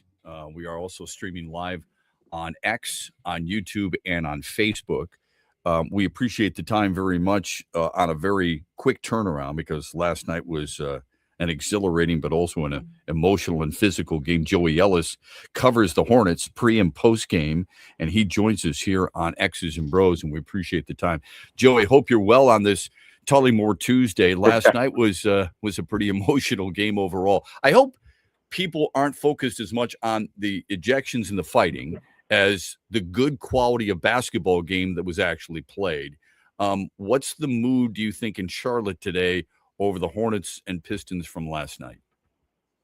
Yeah, thanks for having me on this morning. Yeah, quick turnaround, as you said. I'm actually on the way to the airport. We're going to Daytona 500 for the next 6 days for work here down south. Wow. So it's beautiful. It's a quick turnaround. But, yeah, I mean, just the mood here, it's interesting because it's, like, yes, the historic winning streak ended in the way that it did. Obviously, the 10th straight win would have matched a franchise record. But the fan base, the team is as optimistic as they've been all season long. I mean, I think it's just the way, as you talked about, it was really good basketball. I mean, it felt like a playoff game in there. I mean, I've been at nearly every single game in my 2 years that I've been here, and I've never felt that arena kind of give off that kind of vibe. It really felt like a playoff game, trading blows back and forth. And I think for the Hornets' perspective, just not really giving an inch to the top team in the East and the team who I think is probably going to be playing for Larry O'Brien this year in the Pistons, because I just think they're that good. And the Hornets just really went toe-to-toe with them, didn't back down. I mean, it's up for somebody else to kind of point fingers, who started it, who's to blame, et cetera. But I think the mood's pretty upbeat. I mean, this is a Hornets team, I think, that built a lot off of that result and kind of found out a lot more about really what this team actually has to it, and how Charles Lee stood up for the team late in the fourth quarter with his ejection. It was a wild atmosphere, but honestly, as you said, it was really good basketball at the end of the day. I would love your perspective and an honest perspective on the fight itself and where the problems lie and what your biggest issue was overall for both teams. Because I think sometimes we get one-sided here, Joey, and we think, well, our guy was just sticking up for his guy. There are consequences that are going to be had here. What's your perspective from Charlotte? Yeah, it was interesting. I mean, just the video alone that I had, just watching it back and looking at it, I mean, it's hard to say who started it. I mean, what people aren't seeing on the broadcast is, I mean, Diabate and Duren, they were going at it all night. You know, all the little stuff that you see before the inbound, and you know, they're locking up arms before the ball gets put into play and whatnot. And at times, I think Duren was even almost took exception that a guy in Diabate who's, you know, similar in height, but, you know, lacks a lot of pounds in that department, was maybe, you know, trying his hand to defend this monster that is Jalen Duren. So I think he kind of even took it a little bit personally that Musa was at least feeling up to the task. I mean, as for the play itself that sparked it, it didn't really look like anything from Diabate's perspective, and Duren took exception to it, and Diabate just kind of snapped. And to be honest, I have not seen him act like that in the time that I've been here. I mean, he's been a pretty cool customer most often, night in and night out. So, I mean, Duren's reaction to it, I don't think helped. When he, you know, put a palm in a grown man's face, they're not going to like that. But then Diabate's reaction after that, when he just gone, he absolutely lost it. And I don't really know what got into him. That didn't help. And then, of course, you get the Stewart and the Bridges, you know, sideshow going on the other side of the floor. And I think when you leave the bench, I mean, this has been a no-no in the league for decades now. You can't leave the bench to join in on something. And you can say what you want about Stewart defending his teammate, and rightfully so. He was doing that. But to be honest, I think all four of those guys who were all tossed in that game all played a part. They're all to blame. It wasn't a good look for either team at the end of the day. But it was also, during that post-game, I mean, it's just competitive basketball. I mean, these guys are, you know, they all get their paychecks and whatnot, and they're fighting for playoff spots and what have you. So it wasn't a good look, but in terms of just assessing blame, it'll be interesting to see what the league office does. Yeah, and as you tweeted last night, you can follow Joey Ellis on Twitter at JEllis1016. Absolute chaos, capital letters, at the Hive tonight. Diabate and Duren teeing it up all game. both throwing punches. Bridges and Stewart also went at it. Insane, a wild scene, shades of Malice at the Palace. I think. I mean, it was wild. Well, yeah. Well, here's the thing. I mean, nobody was jumping into the stands, but they were endangering people who were courtside. So I get the possible reference there, and the holy hell makes it an emphatic. I can't believe what I just saw there. Not to quote Jack Buck, but the bottom line is, there's a team in Charlotte trying to establish itself, and punches being thrown. You're going to see for sure Diabate and Bridges, because they threw punches. It's going to be multiple game ejections. Stewart, because he left the bench. Can you give us a gauge where you think those ejections come from? And if Charlotte feels like it proved something last night, even in defeat? It'll be tough to say about the success and the punishment, because the league kind of is, as we've seen, been all over with certain things. We've seen things similar that have only resulted in a game or two suspension. I think maybe the biggest thing will probably be for Stewart again, just on the Pistons side, because he has been a repeat offender. But I mean, the punches thrown from Bridges and Diabate, I mean, they're clear as day on video. You've got to expect that there's some punishment, some suspension coming their way as well, which is honestly what the Hornets do not need at this point when they're playing really good basketball. Now you'll be down two of your starters who've been playing great ball. So in terms of the punishment, we'll kind of see. It's going to be in the hands of the league office. But yeah, I think the Hornets did prove something that, as I said earlier, like they went toe to toe with the top team in the East, and they weren't going to get pushed around this time around. And the last time they played Detroit, it's potentially the worst game of the season that they had played, anyways. And it didn't lead to anything physically like that. But I just think this team showed a little bit more toughness. Showed, this isn't the Hornets teams of old where you can just come in there and bully them and push them around. They've got some guys who can actually stand up for themselves and actually, believe that they belong on the same court as the opponent as well. So I think they earned a lot of, brownie points, if you will, within the Hornets fan base, just because they've been down for so long. And I think they showed what they are capable of, because again, as you talked about the basketball, when all that dust settled, they kind of rallied in nicely. It looked like Detroit was going to pull away and just kind of put things out of reach there. But I mean, they made it tight again late in that game. So, and that place was absolutely rocking. So when Detroit comes back there, I believe in April, it'll be must-see TV again. I can tell you that. I know as a former Spartan, not many people like Duke players, but how much do you appreciate Con Knippel as a rookie? Because he's dynamite. Yeah, he's unbelievable. And he's already, as a 18, 19-year-old, a consummate professional. And honestly, that's how he was in the year that I covered him at Duke as well. I mean, we were talking to him before the game about his involvement in the All-Star weekend at such a young age as a rookie, and just the most con fashion. He was so chill, didn't really want to talk about it. Was just focused on extending a historic win streak. He's just business-like. I was a little bit surprised with how good he has been so early on. I mean, he has been every bit as advertised for that 4th overall pick, and the Hornets have needed every bit of it, because he's been a huge part for why they are kind of in the play-in hunt to this point now. Last thing from you, and then we'll let you go. Appreciate your time. Joey Ellis joining us here on X's and Bros. He does Hornets pre and post it. The Pistons, I mean, from afar, okay, and you cover basketball for a living, from afar, what do you appreciate most about what they've done this season? They're just so tough. I mean, that was the first time I was seeing them live this year. I try to tune in a good amount, even from afar, having grown up in Grand Rapids. That will be the team that I've always been around. So, I mean, it's just fantastic how good Cade Cunningham is as well. I've been getting so many debates with people around here who are maybe the casual fans with just how good he is. He is a legitimate superstar in this league. We cannot mistake that. I mean, he had a quiet 33, 9, and 7 last night. Nobody really realized it.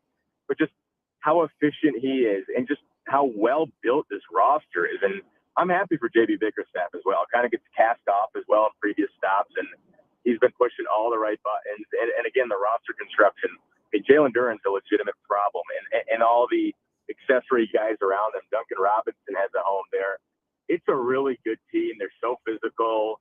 They don't really beat themselves, and they just keep coming at you all 48 minutes. And I think that really is the big reason why, to this day, that they are still the best team and the team to beat in the Eastern Conference. Safe travels and enjoy the race, and keep up the good work all season long. Thanks for the time this morning, Joey. Thanks for having me on, Matt. Appreciate it.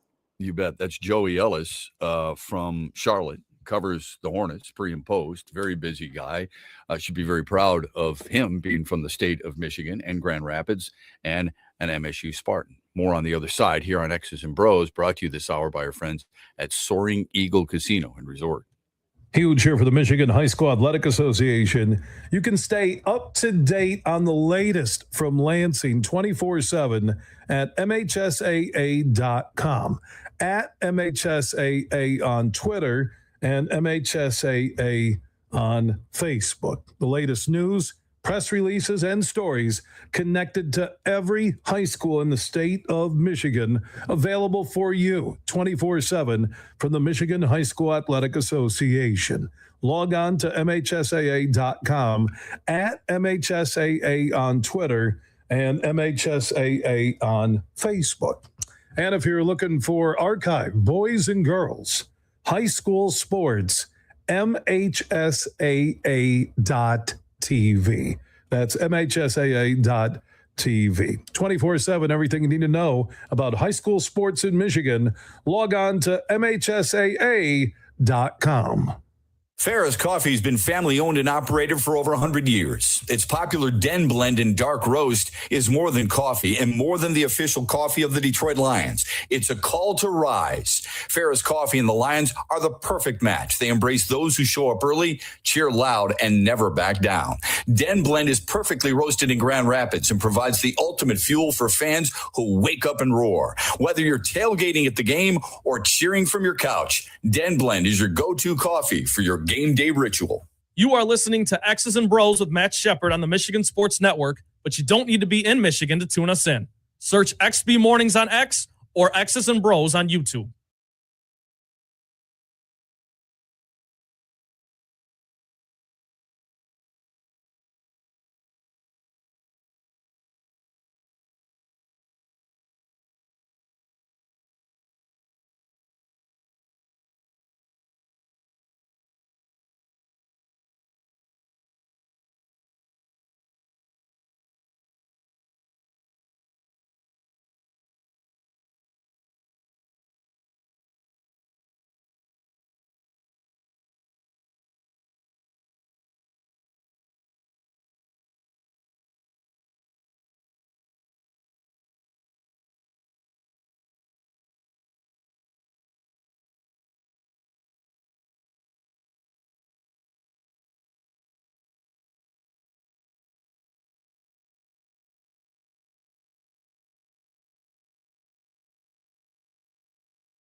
The thing I talked to Tarek about after the hearing was, now are you ready to go, win the Central and try to win the World Series? And he was, in a few exclamation marks, was ready to go and we'll be down here this weekend. So my job in this as the manager is to continue to push him and continue to build an environment that has helped him thrive in being Tarek Skubal and being the dominant pitcher that he is. And so we're here on the field and in the trenches to keep that environment conducive to success and winning, and he's all about it.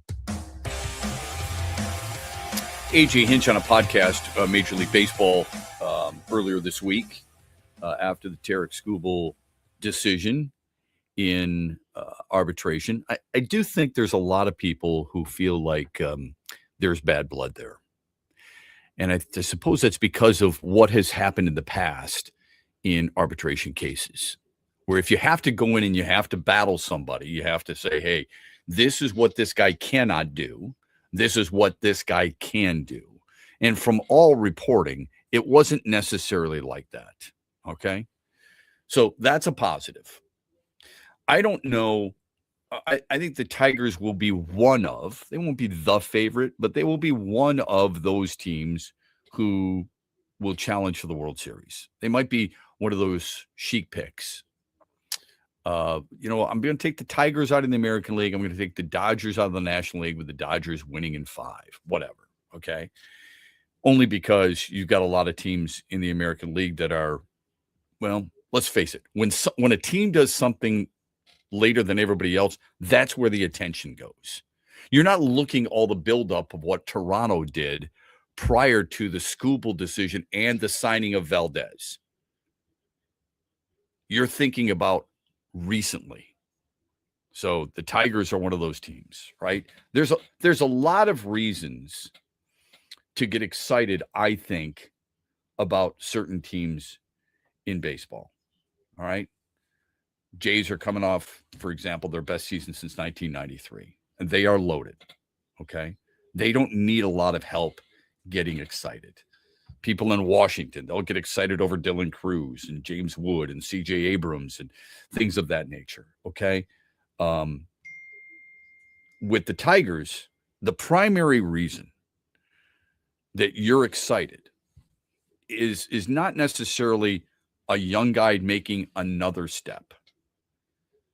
It's because of the 1-2 punch of Skubal and Valdez. And this is why I always say it's amazing what one player can do for a team. It's the Valdez signing more than anything else. You knew Skubal was going to be here. So does that heighten your excitement? No.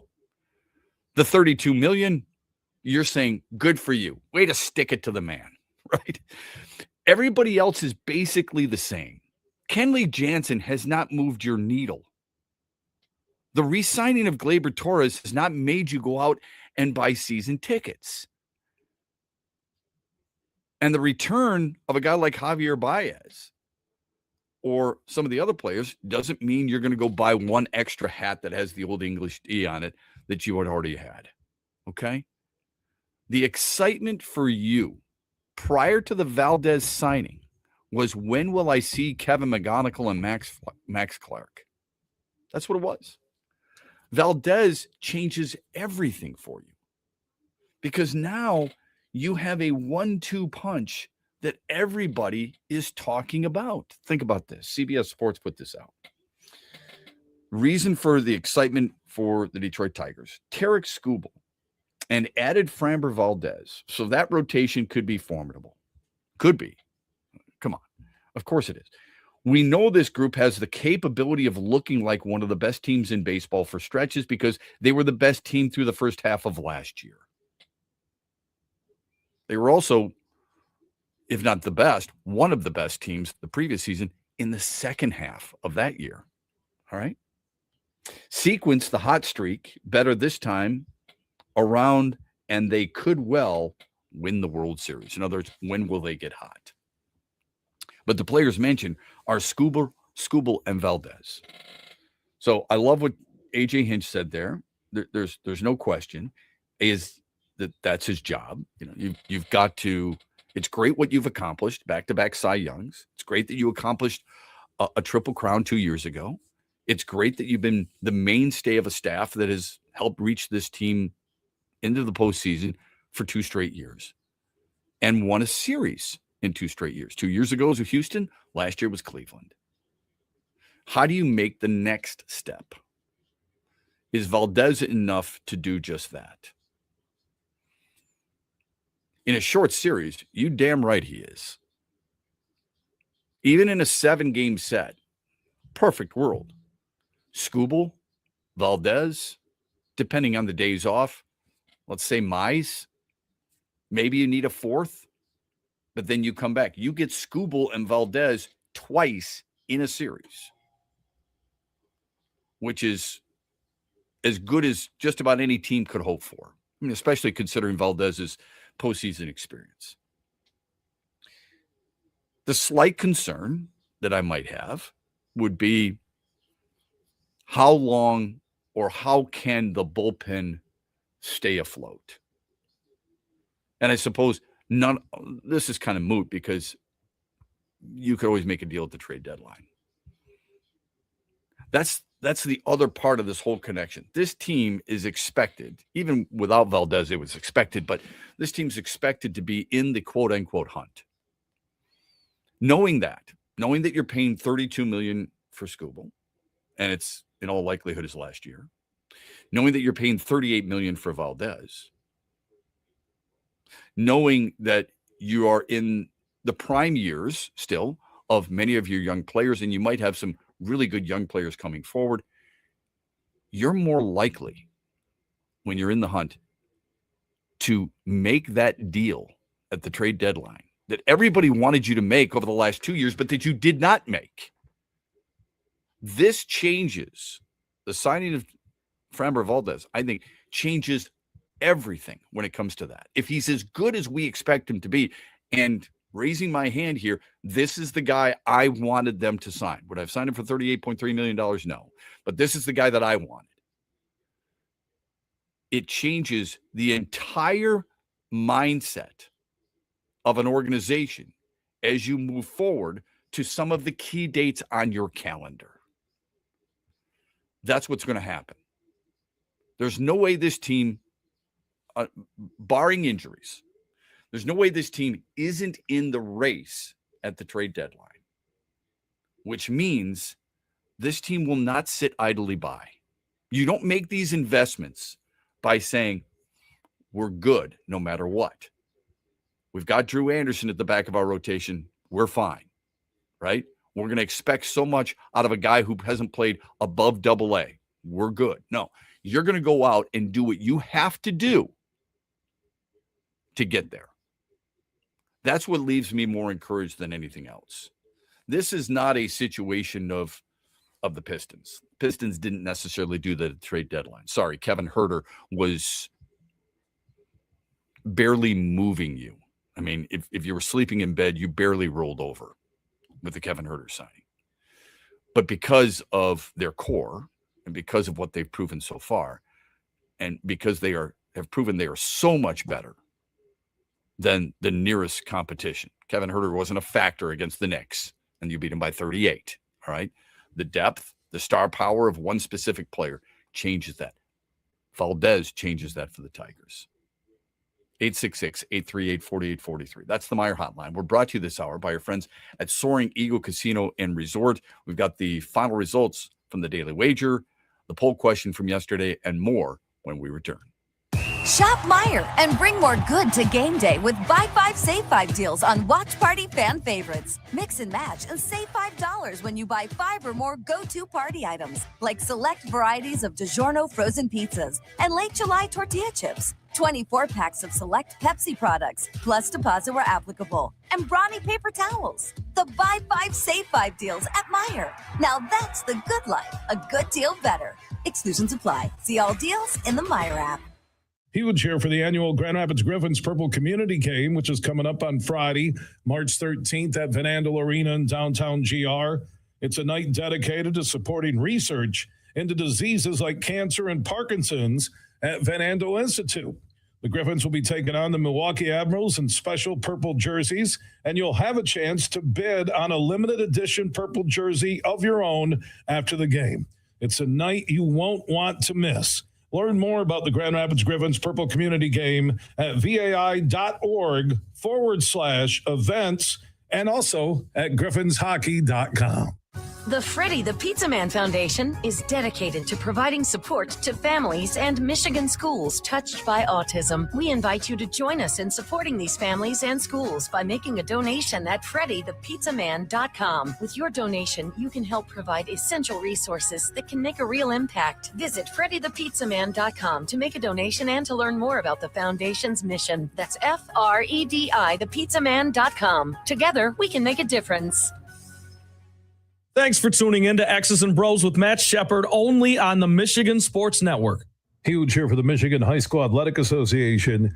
You can stay up to date on the latest from Lansing 24/7 at MHSAA.com, at MHSAA on Twitter, and MHSAA on Facebook. The latest news, press releases, and stories connected to every high school in the state of Michigan, available for you 24/7 from the Michigan High School Athletic Association.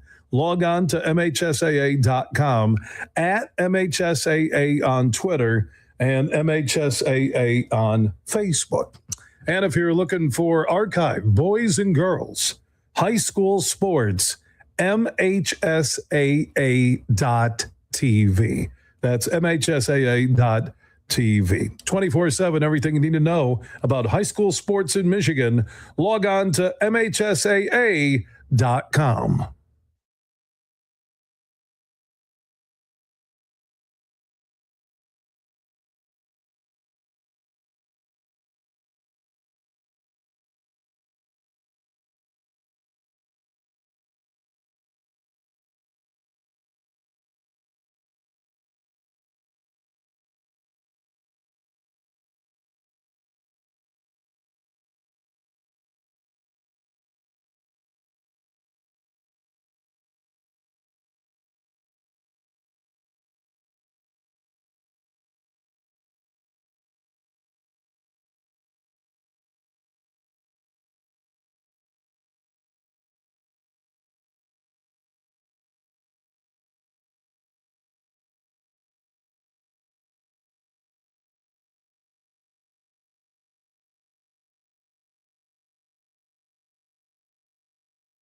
12:35 after the hour. Welcome back. Again, our thanks to Hunter Patterson today from The Athletic. If you missed it, we'll put it up on a podcast. You can follow us and access our podcast anywhere you get your podcasts. Okay, Apple, YouTube, Spotify, whatever. So our thanks to him for talking about the Pistons situation from last night with Charlotte and Joey Ellis too. Joey Ellis from Charlotte both joined us with their perspectives. Really appreciate their perspectives. They were both there. They were courtside. They saw the whole thing happen, and they had really good takes on it. If you missed any of it, again, we'll put it out on our podcast. We had that from earlier today. Don't forget the huge show later on today, 3 till 6 here on a lot of these network stations. Okay. We were talking about baseball just before, just real quick. Maybe a lot of people don't care about this. It's almost like the Olympics. When the Olympics take place, suddenly you're in. People are watching curling. For crying out loud, people are watching curling. And good for Team USA. I mean, they're in that hunt for a gold medal. That's pretty awesome. I watched a little bit of it yesterday. I'm not lying. I did. The World Baseball Classic, which starts March 5th. All right. The rosters have been announced for the 2026 World Baseball Classic. And Team USA, everybody says, is stacked. And I don't disagree with that. If you look at Team USA, they've got, I think, the best lineup of anybody. And maybe I'm the only one who truly thinks this. I'm sorry, but when you've got Bobby Witt Jr., you've got Aaron Judge, you've got Bryce Harper, Tarek Skubal is going to pick. I mean, you know the lineup, I'm sure. Anyway, if the Team USA is loaded, which it is, Paul Skeens is part of that. Cal Riley is part of that. Who's second? Now, most people, unless you're a baseball freak, don't know this. They don't care about it until March 5th, until the World Baseball Classic begins. Okay. When you look at Team Dominican Republic, Fernando Tatis Jr., Juan Soto, Vladimir Guerrero Jr., who was recently voted the #1 first baseman in baseball, rightfully so, Manny Machado, Julio Rodriguez, Ketel Marte. It's not all of them, but that's a lot of those. That team. That's pretty freaking good. With Christopher Sanchez and Sandy Alcantara, Luis Severino, not bad pitching. Japan, Shohei Ohtani. I'm not going to give you all their team, but you don't know them. I don't know who the hell Keita Kozono is at shortstop, so I'm not going to try and fool you there. But if you've got Ohtani, you've got a chance. And you've got Yamamoto on the mound, along with Kikuchi. Pretty good, right? And then Venezuela. Now, remember, Javier Baez, too much weed, out. Here's what you have. You have Ronald Acuna. You have Salvador Perez. You have Eugenio Suarez, strike 3. You have Gleyber Torres, Wilber Abreu, Andres Jimenez, Wilson Contreras. It's not the Olympics, but it sure is a fun event to follow. You're less than a month away. I'm not suggesting you start marking on your calendar now, but it is something that I was thinking about the other day and wanted to share with you. Let's get to the final results of our poll question. You can always text us, by the way, Sports Radio 21,000. Our poll question and the daily wager brought to you by Soaring Eagle Casino and Resort. Here was our Mitch Lyons Wealth poll question from yesterday. How much did you enjoy the Super Bowl? A lot, a little, not at all. I'm not talking about the halftime show. I'm talking about the game itself. So it's not all inclusive. It's just the football aspect of it. Because we didn't talk about the commercials yesterday. We didn't talk about the halftime show yesterday. We talked about strictly the game itself. And it's not that I don't want to talk about all the other stuff. Go ahead. I mean, if you've got a thought on what your favorite commercial was, if you got a thought on the halftime show, depending on which one you watch, go ahead. I got no problem with it. I welcome it. But what did the masses say about the Super Bowl enjoyment? A lot, a little, or not at all? Well, I'll start with 6% said they liked it a lot. And then the other two got 40% each. 47%, excuse me. So 47% each said they liked it so-so or they didn't like it at all. So dead heat there. Why do you think that is? We're talking about two teams that led the National Football League in wins. I mean, if we talk about, I want to see the best teams, two best teams at the biggest. These two teams proved it. Well, Denver was the 1 seed in the AFC, but still 14 wins for New England. Why do you think people were not moved by that matchup? Because it was 9-0 at halftime. And I'm not one of those people, but I think the people that voted they didn't like it were exactly saying that same thing. You know, it wasn't entertaining. There wasn't a whole lot of ball movement. There wasn't scoring. There weren't highlights. I didn't enjoy watching the first half. Maybe they shut it off. I don't know. But I think the people that are in that mindset would tell you, you know, it was 9-0 at halftime. It's a low-scoring game. 12-0 after 3. I'd love to know how many people just decided after the third quarter that they weren't watching the fourth. Yeah, and maybe they did. And honestly, I can't blame them. Like, I enjoyed it because I'm a sports fan. I love watching defense too. You and I talk about it all the time, but I'm sure there was a decent amount of people that, I'm going to bed. You know, I got to work tomorrow. Got better things to do. I said, and I didn't think it was a late night, which I greatly appreciate. I'm glad. I mean, 6:30 start. Okay. You know, some people have talked about wanting the Super Bowl moved. They would love to be on a Saturday. I don't think that's possible. And the reason is Saturday is viewed as a let's go out night around this country. I think you have on a Sunday, because it's associated with football during football season, and people are just locked in. I would like it a little bit earlier. If you gave me a 5 o'clock start, I wouldn't hate it. But it wasn't super late. So I think, you know, what was it, over 10:20? Yeah. 10:30? I think that's a good point, Shep. I think a 5 o'clock kickoff would be a really good compromise. Yeah. Between those who think it's too late and those who would rather have it on Saturday. I think 5 o'clock's fine. I don't know how many people have Super Bowl parties anymore. We attended one last year. We didn't go to one this year.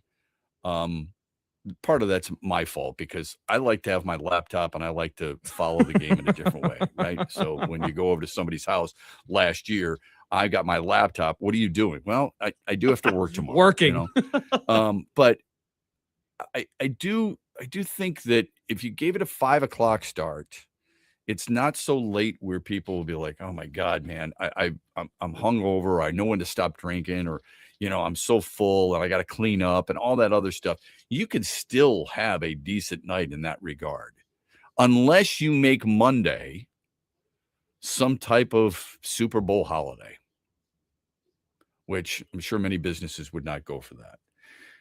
My problem with the game in general, I don't mind defensive battles. You know that. What I do think is important is offense's ability to show they can move the damn football. Yeah. If you're not going to score, it's one thing, but can you move the football?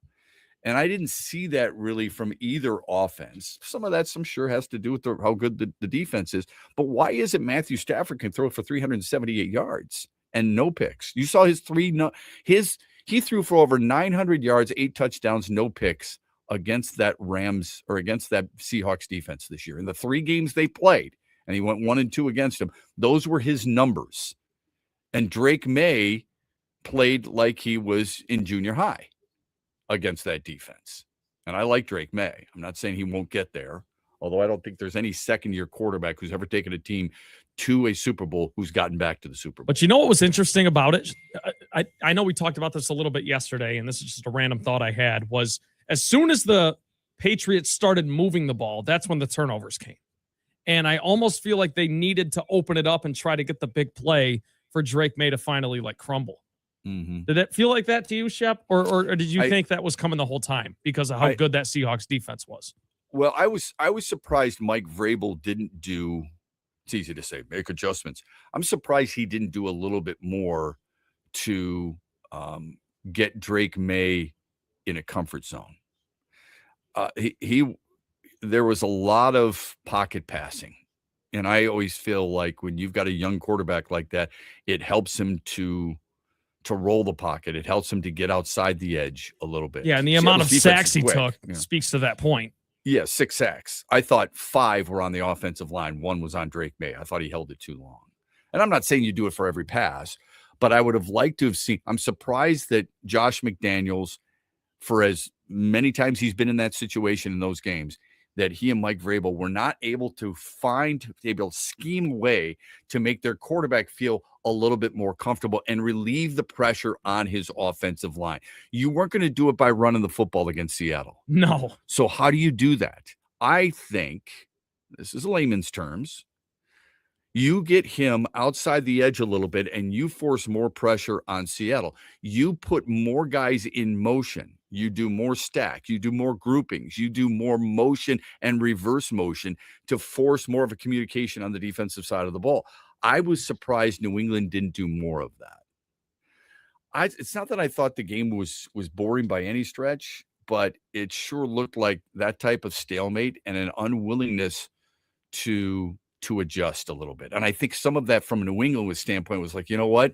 That defense is so good. They had so much respect for the defense that there was almost a willingness to say, we're going to rely on our defense. If we can't hit a home run, or we can't get a bubble screen to break, or we can't somehow connect on a quick slant that turns into a 13 or 14-yard game, then what we're going to do is we're going to manage where we are. We're going to play field positioning, and our defense is going to help us out. That's how I took it from a New England perspective. And because of that, 47% of those who voted, thank you for voting, XP Mornings on X, we got a new poll question up for you today. They viewed it as a boring Super Bowl. They didn't enjoy it.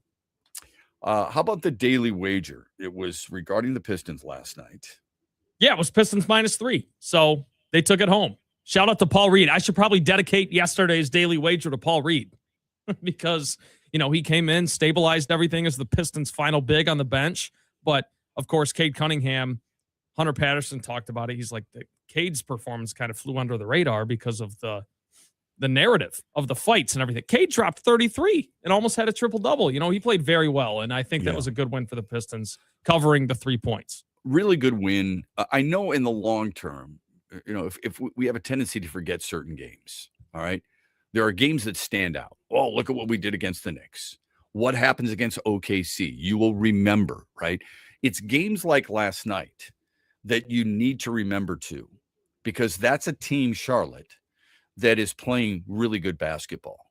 They're not a threat in the East this year. It's not like, but they are a team that going into a game like that had you circled. You may not have had them highlighted on your calendar. They had you circled and you held up. I think that's a really important part of this entire thing, of this entire scenario. Yes, you're going to get caught up in the fighting.